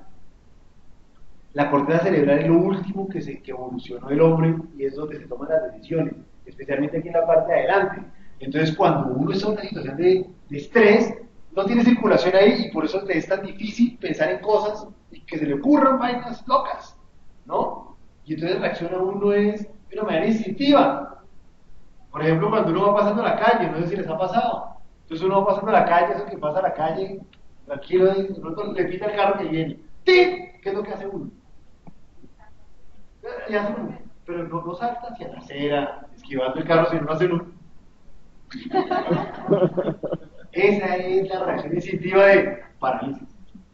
Eso era buenísimo cuando el tigre de sable, dientes de sable, le rugía a uno y se paralizaba uno, porque esa es la reacción instintiva natural. Pero uno en esas interacciones sociales con un actor armado no se puede paralizar. Uno con un actor armado lo que tiene que hacer es recuperar el control y estar preparado para reaccionar, para ser tranquilo, para decirle, ¿qué hubo? Sí, ¿qué hace aquí? No, yo también. Y le contesto, no fresco. Porque yo no es... ¿Usted por qué está nervioso? Yo no. ¿Es que me está contando algo? No se puede salir uno de eso. ¿Por qué? Porque el estrés no le permite a uno eso. Pero si uno va por estos pasos, cuando llegue a este punto, controla y lo dice. Pero si uno va dormido en el carro, ¿sí o no? Porque eso sí les pasa a muchos, quedan en el carro, como perro de taxista, con los perritos de taxista que se mueve la cabeza, y de pronto para y dice, el tipo armado, parálisis. Tiene que estar en la juega. Si va a esas zonas, tiene que estar en la jugada, despierto, alerta. No todo el tiempo, obviamente, sino cuando merece la pena. Si se encuentra uno con un acto armado, entonces he recogido como, digamos, como unas reglas de quienes se les pasa todo el tiempo, ¿no? Por ejemplo, la profesional de campo de Toribío es una frescura y mira, oye, no seas tan fresca, no seas tan fresca, preocúpate un poquito menos, porque ya pasó, ay, sí, para te retener, sí, para te retener, sí. Ya la saludan, ya le piden papeles, pero entonces yo digo, oye, no, al menos está medio alerta. Pero entonces ella me dice, no, mire, ¿qué hago yo? ¿Qué hace? Entonces, por ejemplo, si ella va con otra gente, si ella va sola, en su motico, casi la para, no la para. Pero si va con alguien en el carro, entonces ella tiene que coordinar con la gente. Voy aquí como a Francisco, que es el de seguridad. Oye, ¿cómo lo presenta usted? Oiga, voy aquí con... ¿Tú viajas? Voy con Sergio. Sí, pasa por Bogotá, pero Bogotá, no. ¿Qué decimos? ¿Qué es del Huila? Hay que coordinar, hay que saber quién va a hablar. ¿No es cierto? Nosotros lo llamamos para las salidas de campo con personal que no es regional, minuto de vida. Entonces nos reunimos y decimos, listo, entonces minuto de vida, listo, entonces ustedes de qué van, listo, todo así. Si le preguntan, no contesto yo, dice el regional, es el que maneja la situación más tranquilamente, que es reconocido en la zona. Y entonces lo manejan de esa manera. Si lo paran a uno en un retén, o por ejemplo, pasa lo que les estaba diciendo, que yo estoy en un taller y ahí llega la guerrilla y entonces, no, momentico, no sé qué, y empiezan, y entran, no, hay unos que entran, hay unos que esperan, son súper educados, ¿sí? Y lo llaman a uno y entonces llaman, oye, es que lo esperan allá afuera, entonces es mucho mejor, ¿no? Pero cuando entran así todas las más fuerte, más chocante, ¿no es cierto? Pero se empiezan a hablar, entonces uno qué debe hacer, cuál es la actitud de uno en estas situaciones. En grupo, con el grupo que voy, y me les pego. Y si está el regional, mejor. Y si me presentaran al presidente de la Junta de Acción Comunal, me hago al lado de él. ¿No es cierto? Y así, y medio atrás. Y no tiemblo, ni me río. No, hay unos que son, unos personajes que... y uno, cállese. O los que son así bien duchos, que se ponen unos de rabia, entonces, compañero, sí, compañero, no sé quién. Bien calladito, y si hay más gente, más gente. Se llama la técnica de cartoon. Eso lo hacen los peces para que no los ataquen los tiburones, lo hacen las aves para que no los ataquen los halcones, lo hacen los ñues para que no los ataquen los leones, y nosotros vamos a hacer una técnica normal para evitar que el depredador lo individualice a uno. Y sirve en todos lados. Así yo esté en el Chocó y todos hacen niches y yo sea un mono así canoso. No me lo reconocen. Fresco. Se reduce la posibilidad de que lo individualice. Nada, hacer contacto visual, me quedo mirando el arma. Es loco, mire un mundo fijo en el piso. No mire nada más, hágase loco, no haga contacto visual con nadie, no llame la atención por ninguna razón. Hay algunas personas que manejan este tipo de cosas, o que digamos que tienen mucha experiencia en esto, que por ejemplo no van a este tipo de cosas con camisetas rojas, ni ningún color que llame excesivamente la atención. ¿Ah? Sí, esa es otra, ¿no? La gafa de ser ahí, pero bueno.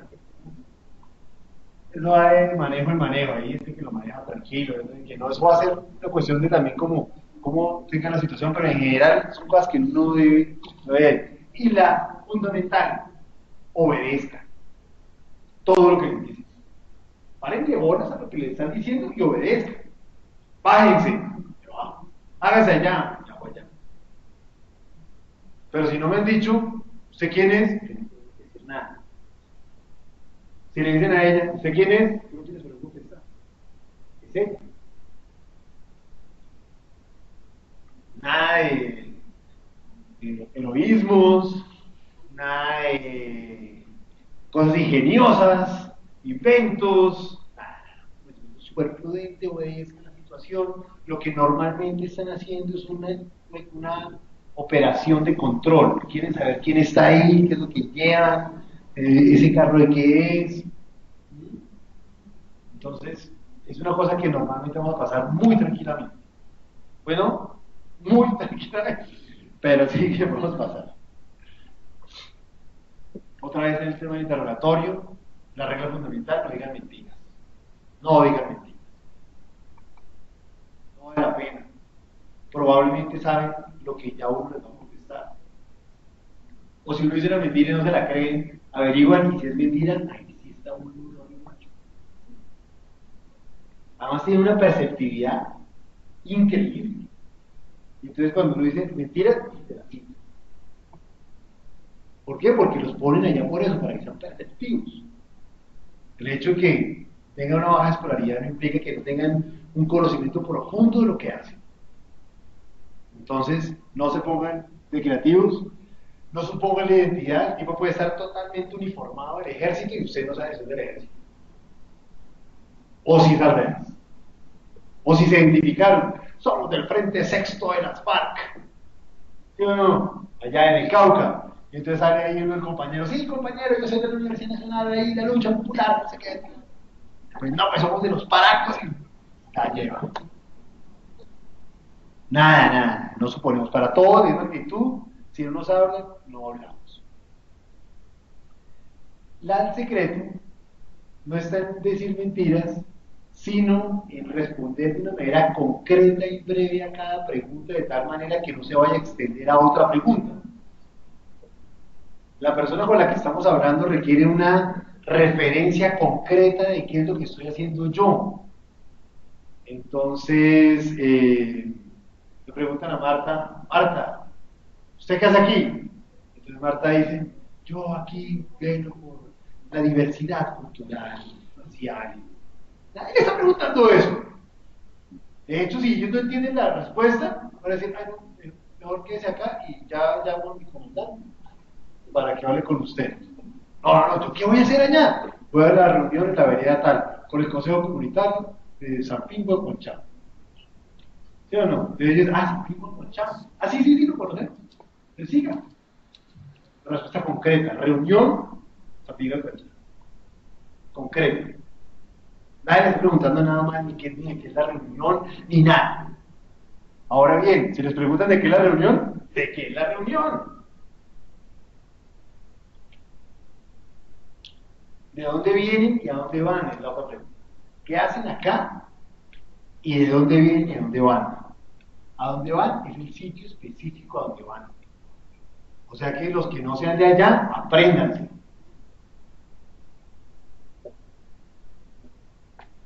¿Para qué es que vamos? ¿Para qué es que vamos? Bueno. No, para Pingo con Chá. Punto. Y ese es el sitio. Es súper importante que podamos responder de una manera súper concreta y exacta. ¿Y de dónde venimos? ¿Tú de dónde eres? De Bolivia. De Bolivia. Entonces dicen, no, yo vengo de Bolivia. No, ¿yo de dónde vengo? Si vienes de Popayán, de Popayán. Si vienes de un municipio anterior, Santander de Quilichao, de Santander de Quilichao. ¿Sí me entiendes? Al río se puede entender fácilmente, porque si dices de Bogotá, te van a decir, ¿y este man de Bogotá? ¿Qué hace acá? Y entonces empieza uno con sus picacias. Si te preguntan, pero usted vive en Santander de Quilichao, no, yo no vivo en Santander de Quilichao. Es otra pregunta. Esa es otra pregunta. Pero normalmente lo que vamos a tener es tres preguntas. ¿De dónde vienen? ¿A dónde van? ¿Y qué hacen acá? Punto. Ahora bien, pues ya las otras preguntas más profundas, ¿de dónde vienen los recursos? Sean francos. Simplemente contesten lo que saben. Lo que no saben, la respuesta es no sé. Por ejemplo, claro, ¿de dónde vienen los recursos? ¿De dónde vienen los recursos? ¿Del gobierno americano? Claro, gringos, imperialistas, ustedes con Plan Colombia, ¿por qué no es Plan Colombia, sí o no? ¿Es de Plan Colombia? Y entonces empiezan con la cosa, sí es Plan Colombia, porque es la misma estrategia, y entonces empieza una discusión teórica, doctrinaria, con un comandante de la guerrilla, a hablar si esto es Plan Colombia o no. La respuesta más es, Colombia, sí, Colombia, de hecho voy a allá. Pero no se metan en discusiones doctrinarias con ellos. Pierden. No hay manera de convencerlos de algo que ya creen. Eso está perdida. Sálganse de esa discusión. Álvaro Uribe, la Colombia, proceso de paz, política colombiana, ahora que vienen elecciones. Agreste. Entonces, nada de elección. La respuesta, no sé, yo me preguntar. ¿Me quieren preguntar de lo que tú sabes? Pregúnteme de eso. Pero el otro no me preguntar. Sálganse de esas discusiones, porque de esa mano metemos una cosa, queda uno marcado ahí. Si uno toma una posición es malo, si toma la otra también es malo. No hay cómo ganar. No hay cómo ganar.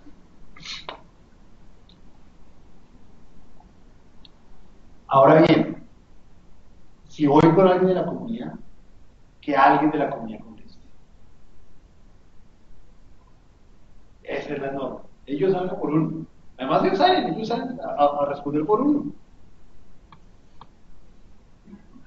Entonces por eso es tan importante siempre ir con alguien de la comunidad. Si llegan ellos, háganse al lado de su aliado de la comunidad. Cuando se los presentan, siempre que llegan, siempre dicen, mire, y les presento a don Jesús. ¿Qué don Jesús cómo le va? Ahí al lado de don Jesús. Don Jesús, sí. Pues llegaron ellos. No, que no se me vaya. Y el mal responde por uno.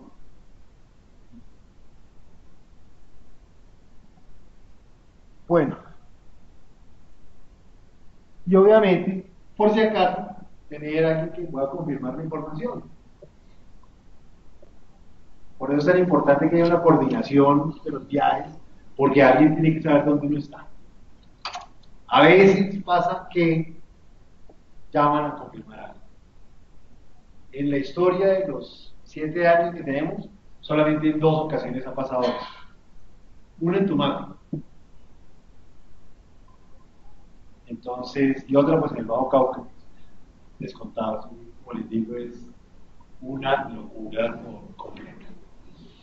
Entonces siempre tienen como ahí quien puede respaldar la historia. Bueno, no sé si tienen alguna pregunta específica. Bien. Claro.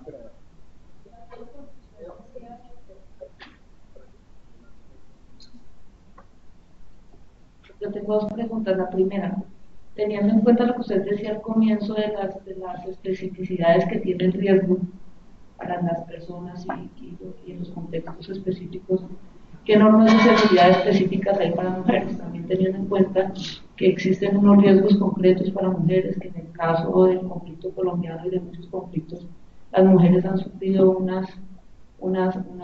han sido victimizadas de manera particular. Entonces, ¿cuáles son las estrategias específicas para minimizar el riesgo en caso de mujeres? Esa es la primera. Y la segunda,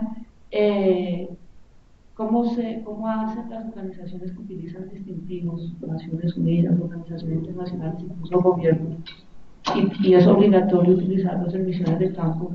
¿Cómo hacen ante la estrategia que usted propone de camuflaje, de que el otro habla por usted, donde es claramente obligatorio el uso del distintivo y donde precisamente el distintivo es para diferenciarlo a usted de una organización que es responsable de su seguridad y que no se la puede cargar en comunidad? Entonces, Bueno, con la primera pregunta voy a quedar como Andrés Jaramillo de Tercer.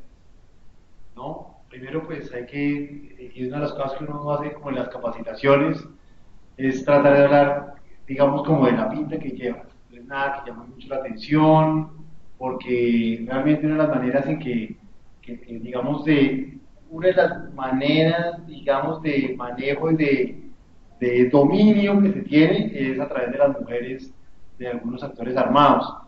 En general no nos ha pasado mucho con guerrilla, pero por ejemplo con las bandas criminales sí nos ha pasado que algunas mujeres son abordadas de una manera un poco agresiva, especialmente en el pelo, porque claro, nadie vaya de minifalda y abrigo como dice Andrés Jaramillo, entonces ya el pelo, entonces recogerse el pelo, llevar una buena cachucha, manejar como una actitud un poco guerrera, pero digamos, solamente una vez nos ha pasado eso. Entonces, digamos que es solamente como tener esa actitud, no tenemos una experiencia muy fuerte en eso y pues realmente nos debemos mucho al buen juicio que usen las damas para viajar a estas regiones. Con relación a la segunda, el tema de la distinción es súper importante. Yo, por ejemplo, recomiendo que lleven carnet, y nosotros todos tenemos carnet, que dicen, tienen el carnet y nuestra identificación, nuestro nombre, y que nos identifiquen, digan, ¿y usted dónde viene? Nosotros venimos del programa, por ejemplo, la identificación del programa Serie Central en la zona es Colombia Responde. Entonces, ya se presenta así, entonces, todos los días de Colombia Responde, en un carnet dice Colombia Responde, asistencia técnica. Que hay una identificación. Claro, cuando le dan un chaleco, saben que es de Naciones Unidas. Nosotros no tenemos la política de que llevemos un chaleco de nada de eso, porque además queremos manejar todas las situaciones de una manera con el menor perfil posible. Todos estos viajes suben un poco la atención, llaman la atención la cachucha, el chaleco, la cosa. Entonces, realmente hemos manejado como una estrategia mixta, ¿no? Bajo perfil, pero identificación. Identificación. Eso es bueno porque le da una referencia. Y como uno no está diciendo mentiras, ¿no? No mienta. Entonces, es, digamos, más coherente con lo que uno está diciendo. Yo tengo que mentir, por ejemplo. Mi situación me obliga a mentir. Yo no puedo ir a decir allá que yo soy el que maneja la seguridad. Pero lo tengo montado de tal manera, le advierto a todo el mundo de tal manera que, digamos, es de una manera, es lo suficientemente coherente. Pero en general la cosa es identifíquese, que sea clara su identificación, que sea transparente la manera en que usted interviene allá, tanto para la comunidad como para posibles señores de las Fuerzas Armadas. Y cuando hablo de Fuerzas Armadas hablo de las legales y las ilegales.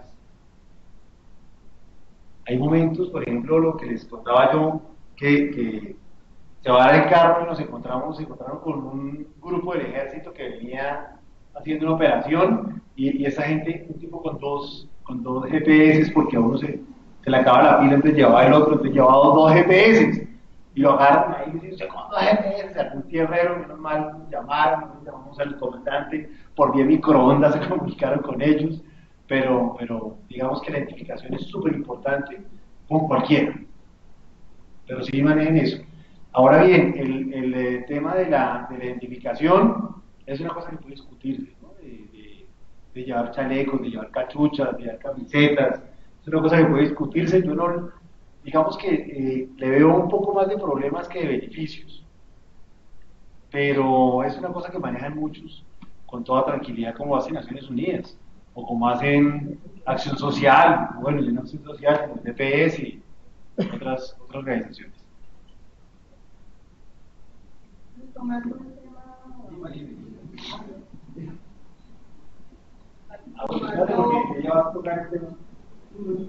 retomando el tema de las intervenciones, sobre todo de las mujeres en zonas de conflictos, frente a los riesgos eminentes que hay de violaciones, debe haber una instrucción mucho más precisa frente a cómo deben actuar las mujeres frente y sobre todo las personas que están haciendo procesos en los territorios, cómo deben actuar y además el acompañamiento con los kits que en caso de alguna agresión sexual puedan utilizarlo. Generalmente en los programas de Naciones Unidas, cuando yo trabajaba por el Programa Mundial de Alimentos, que trabajamos en una campaña de violencia sexual, prevención de la violencia sexual, y nos tocaba ir a territorios como Villavicencio, como Granada, que son territorios altamente riesgosos. Se hacía todo ese proceso de inducción, de información, incluso se hacía el curso de seguridad para que tuviéramos las prevenciones y pudiéramos hacerlo. Además, con algo que creo que es muy importante que se debe implementar, es que los viajes, cada vez que, lo que usted mencionaba, cada vez que se vaya a salir a territorio, hay que informar previamente, es decir, seguridad debe aprobar el viaje y una vez que se llegue al sitio, reportarse que se llegó, igualmente la salida antes de las 5 de la tarde, porque eso son medidas que si todas las interiorizamos son medidas que realmente nos pueden evitar mucho riesgo. Entonces yo creo que, por ejemplo, nosotros salimos a viaje, tenemos una autorización, pero esa medida de seguridad, que es altamente significativa, debe implementarse. Valdis aquí nos dice una cosa que sería importante, y yo quiero hacer una claridad sobre eso, y es que nadie se las sabe todas. Entonces, por ejemplo, muchas de las cosas de capacitaciones, por ejemplo, que les decía que nunca sobran, son, por ejemplo, esta capacitación que uno pueda tomar con el tema de violencia sexual, fundamental, yo no me la sé. O por ejemplo, temas como de mordeduras de serpientes. Yo les puedo hablar de mordeduras de serpientes, pero es mejor tener un experto en el tema que les hable de eso, o de minas antipersonales, y es facilísimo. La ARP les cubre eso. La ARP les da esa capacitación. Entonces, o se puede coordinar, y yo con mucho gusto les coordino eso con agentes del Estado, eso puede hacer. Y acá pues tenemos un ejemplo de una cosa buenísima y que me sorprende, ¿no? Además porque yo no toco mucho este tema, entonces, y aprendo aquí como todos ustedes de eso. La pregunta es, las recomendaciones han estado muy asociadas a temas rurales. Sin embargo, un gran componente de nuestro programa se desarrolla en áreas urbanas. Y en áreas urbanas no precisamente en las zonas céntricas de la ciudad, sino en las periferias, que es donde sabemos que existen pandillas, existen barreras invisibles. ¿Qué recomendaciones usted tiene para ese tipo de zonas, o para llegar a las zonas, o para tratamiento con esto? Bueno, ahí digamos que hay una cuestión bien importante, por ejemplo, ahí los programas, los más cercanos que tenemos, digamos en los ejemplos de trabajo que tenemos en eso son en Santander de Quilichao, Tumaco, los proyectos de microcrédito que había en Tumaco, y obviamente Caucasia que tenía su propia ley. Y hay una cosa fundamental, es que funciona muy parecido al resto de las cosas rurales, y es la comunidad. Entonces, por ejemplo, ahí sí es muy importante llegar con alguien de la comunidad, es decir, que lo espere uno fuera antes de entrar en la zona de Candela, que lo espere alguien de la comunidad afuera. Es mucho más complicado que lo que hay de viajar entre una vereda y otra. Entonces, allá es importante uno entrar acompañado, muy importante entrar acompañado, porque además esta zona sí tiene lo que llaman los campaneros, que un interrogatorio puede terminar en una puñalada o algo peor fácilmente. La violencia en el tema urbano es mucho más fácil de que ocurra. La llegada tiene, obviamente, el ingreso tiene que ser a través de organizaciones que sean, ya tengan alguna experiencia en la región, por eso llegar solo a una región, a un barrio, esas cosas es todo un peligro. Se tiene que llegar con organizaciones parecidas y obviamente tener un comportamiento mucho más prudente, ¿no? Ahí ya el tema de la simpatía tiene que bajar un poco más, ser uno más tranquilo y observar y repetir lo que hace la persona que lo está guiando, pero nunca entrar solo, especialmente por el tema de las fronteras invisibles. Allá en Caucasia, había una guerra muy fuerte entre... había una guerra muy fuerte entre los paidos y los urabeños, y tenían una calle que además estaba delimitada, pero pues uno no veía que le habían pintado una línea amarilla. Pues uno pasa por ahí la línea, pero la línea amarilla estaba ahí, la habían pintado. Entonces, si no es porque nosotros vamos con unas personas que eran las que manejaban microcrédito con el Banco Agrario, ellos fueron los que decían, no, aquí no podemos pasar, mira, ahí está la línea amarilla. Pero tú ya iba a pasar, debe ser por acá. Entonces, realmente la compañía de una persona que sea reconocida en la zona, que sea reconocida y aceptada en la zona, es la más importante de todas las recomendaciones, y seguir un comportamiento prudente, más que otra cosa. Pero es muy parecido a lo que pasa en una zona de conflicto, de guerrilla y rural. Es muy parecido, sino que pues la violencia es un poco más a la vista, digámoslo de alguna manera. Una última cosa como una recomendación, y es la siguiente. Cuando uno generalmente, sobre todo en el área urbana, uno se sube a un taxi y el conductor empieza a conversarle, empieza a hablar con usted, y usted entra en una familiaridad y empieza a solicitarle, es decir, a sacarle información, usted espontáneamente empieza a darla. Eso no se debe hacer, porque eso es un alto riesgo de que haya informantes, en un momento dado puede ser o no, pero usted puede ser blanco más adelante de esa situación. Entonces también eran recomendaciones que a nosotros nos daban mucho. Es bien importante eso, porque, digamos, hay dos cosas que son tratadas fuertemente por el tema de los actores armados en la zona rural, urbana, y uno es el mototaxismo, ¿no? Y otros son de todo el tema de las vendedores ambulantes. Entonces hay que tener un cuidado tremendo de la información que uno maneja con ellos, porque además están entrenados para preguntarle a uno qué es lo que uno hace ahí. Entonces hay que manejar con mucho cuidado la situación. Muchísimas gracias. Francisco, realmente brillante la presentación, refleja el manejo profesional que ustedes tienen, y se nota a las claras que reflejan los 8 años de experiencia que tienen manejando la seguridad de una institución y de unos programas sumamente importantes. De verdad, muchísimas gracias, muy agradecidos. La deferencia que ustedes han tenido a darnos esta capacitación es enorme para nosotros y la apreciamos profundamente. Creo que esto nos hace crecer como personas y creo que nos hace crecer como institución también. Doctor Beni, quisiera dedicar unos minutos adicionales a complementar algunas cosas. En primer término, el principio fundamental que nos decía Francisco es: la seguridad empieza y termina en cada uno de nosotros. Cada uno de nosotros sabe exactamente dónde se le para una antenita en su cabeza personal. Así diga lo que diga Francisco, o diga lo que diga yo, en la cabeza de cada uno de ustedes dice, ¿esto me parece a mí riesgoso o no? Entonces, ejerzamos ese principio fundamental, por favor, independiente de lo que diga cualquier otra persona, institución, programa o lo que sea. Eso es muy importante. Por eso era muy importante que a cada uno de ustedes se les dé un tiempo para que piensen en estas cosas. El día a día nos aleja de dedicar un tiempo a pensar esto. Por eso se invitó a todos. Las regionales están conectadas. Me hubiera gustado que haya más presencia de Incoder acá. No sé cuántos tenemos de Incoder. Ok.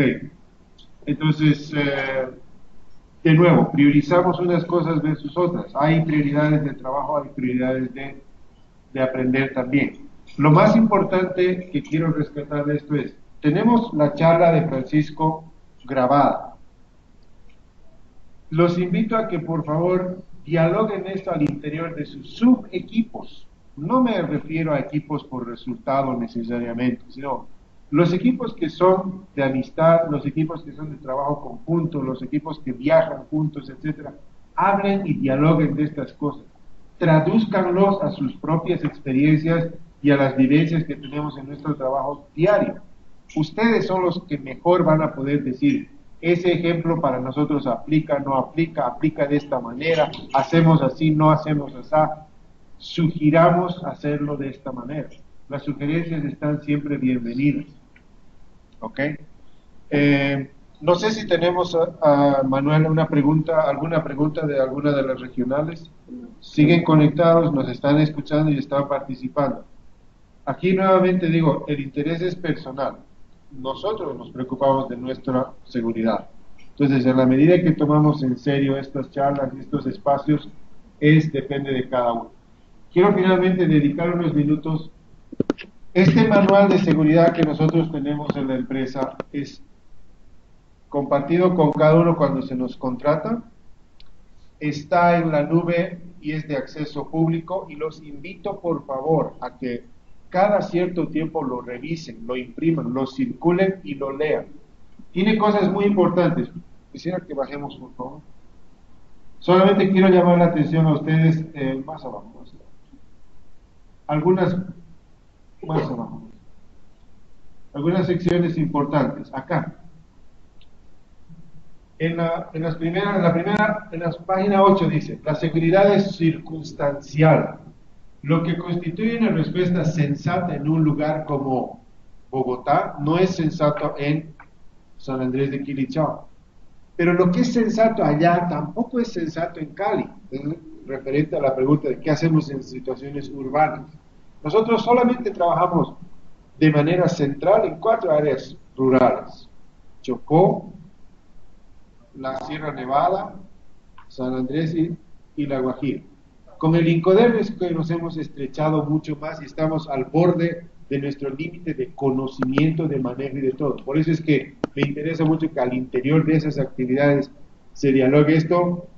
Ya está terminando ese programa, pero sin embargo vamos a continuar monitoreando y trabajando allá. Lo que es circunstancial en un área no es aplicable en otra área. Charlenlo por eso en las áreas donde trabajan, allá donde viajan, allá donde están aplicando esto. Por otra parte, nuevamente el principio que mencionaba Francisco, la supremacía de la vida, es un tema común a cualquier contratista de USAID, es un principio fundamental institucional. La vida es lo más importante, más que activos, más que el proyecto. Bajamos otros. Y hay una área más que quiero, hay 2 áreas más que quiero mencionar. Vamos a hacer eso. Please down. Okay. Ahí, subimos.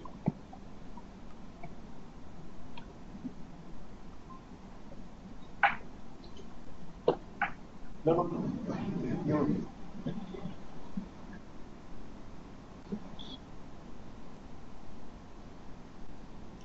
Sí, bueno. Quiero llamar la atención a 2 áreas adicionales: supremacía de la vida, la responsabilidad individual, es decir, nuevamente reiterando lo que nosotros somos responsables de evaluar nuestra proporción del riesgo. Bajamos.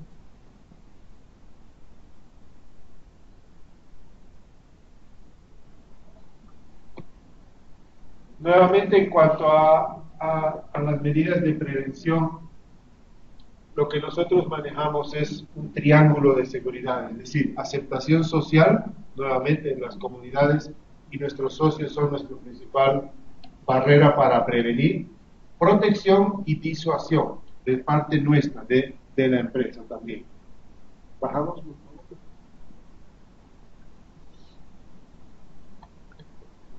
Seguimos bajando. Ahí no, es que no encuentro el área donde dice los derechos que tenemos. En cuanto a los derechos que tenemos, el derecho fundamental es el derecho a no tomar acción, es decir, el hecho de que nosotros trabajemos en un área remota y tengamos por obligación laboral que ir allá, no significa que estamos obligados a hacerlo. Si la persona tiene una evaluación de una manera autónoma de que el riesgo es demasiado grande para ese trabajo, tiene derecho a manifestarlo a través de sus supervisores, los canales que tenemos establecidos para decir, no me encuentro en disposición de hacer este viaje por temas de seguridad, por estas y estas razones. Y esas razones deben ser aceptadas como principal medida. ¿Me permite?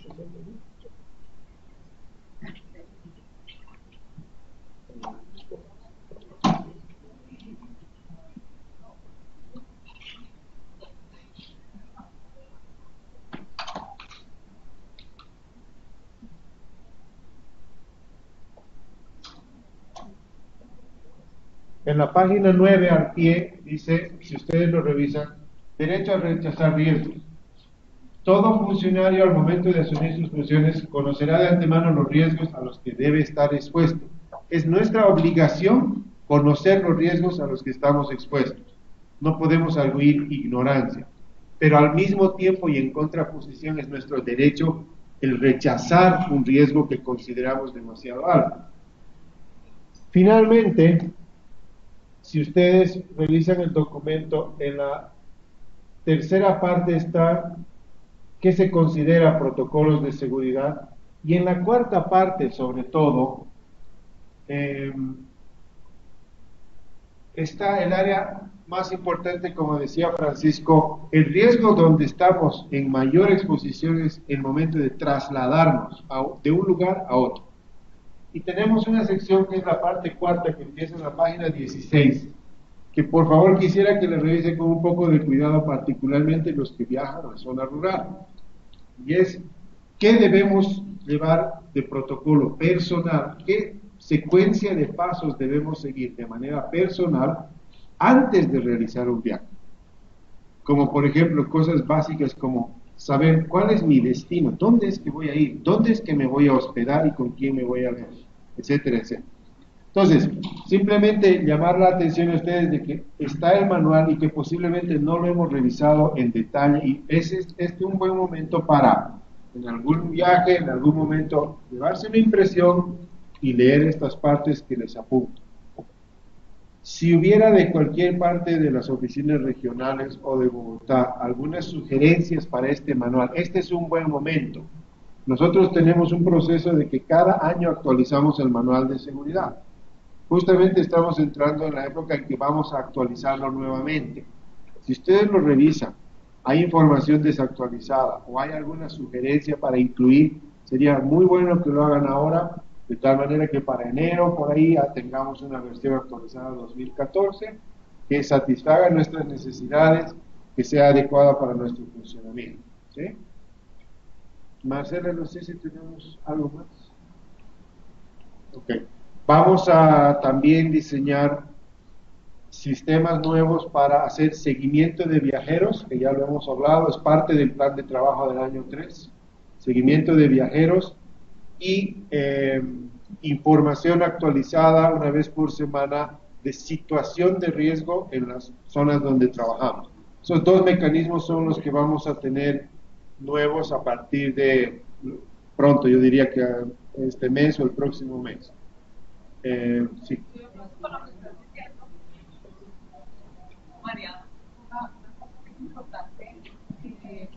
como Francisco también nos dijo, realmente cuando estamos viajando, estamos haciendo un trabajo, estamos parte de nuestro trabajo. En ese sentido, nosotros tenemos que estar reportando a la ARL porque cualquier situación que tengamos es un riesgo de trabajo. Entonces, todos debemos conocer cuál es el protocolo. Acabo de ver la carnet que tienen en ARD. Entonces, básicamente está el nombre de la persona y en la parte de atrás están los datos de la ARL. Entonces, es importante que ustedes sepan cuál es nuestra ARL. Si tienen algún tipo de accidente, pues también tienen que comunicarse con ellos. Si no se pueden comunicar con la oficina, si nadie la responde, porque puede llegar a pasar. Entonces, dentro de las cosas que usted está planteando, es una de las tareas que también tenemos que realizar. Yo hice una pequeña encuesta sobre la necesidad o la preferencia de tener identificación propia. Y más bien la señal que yo recibí es que la gente no quería tener una placa que diga trabajo para un programa de USAID. Entonces, si se revisa esa situación y el concepto de que la mayoría prefiere tenerlo y prefiere viajar con eso, lo revisamos y lo charlamos. La idea es que hagamos cosas en conjunto, que hagamos cosas que tienen sentido y que hagamos cosas que sean positivas. Entonces, también eso está abierto para una sugerencia de manera que satisfaga a el colectivo de nuestro programa. ¿Sí? Listo, entonces les agradezco muchísimo una vez más a Honor y Laurel y a Juan Francisco en particular.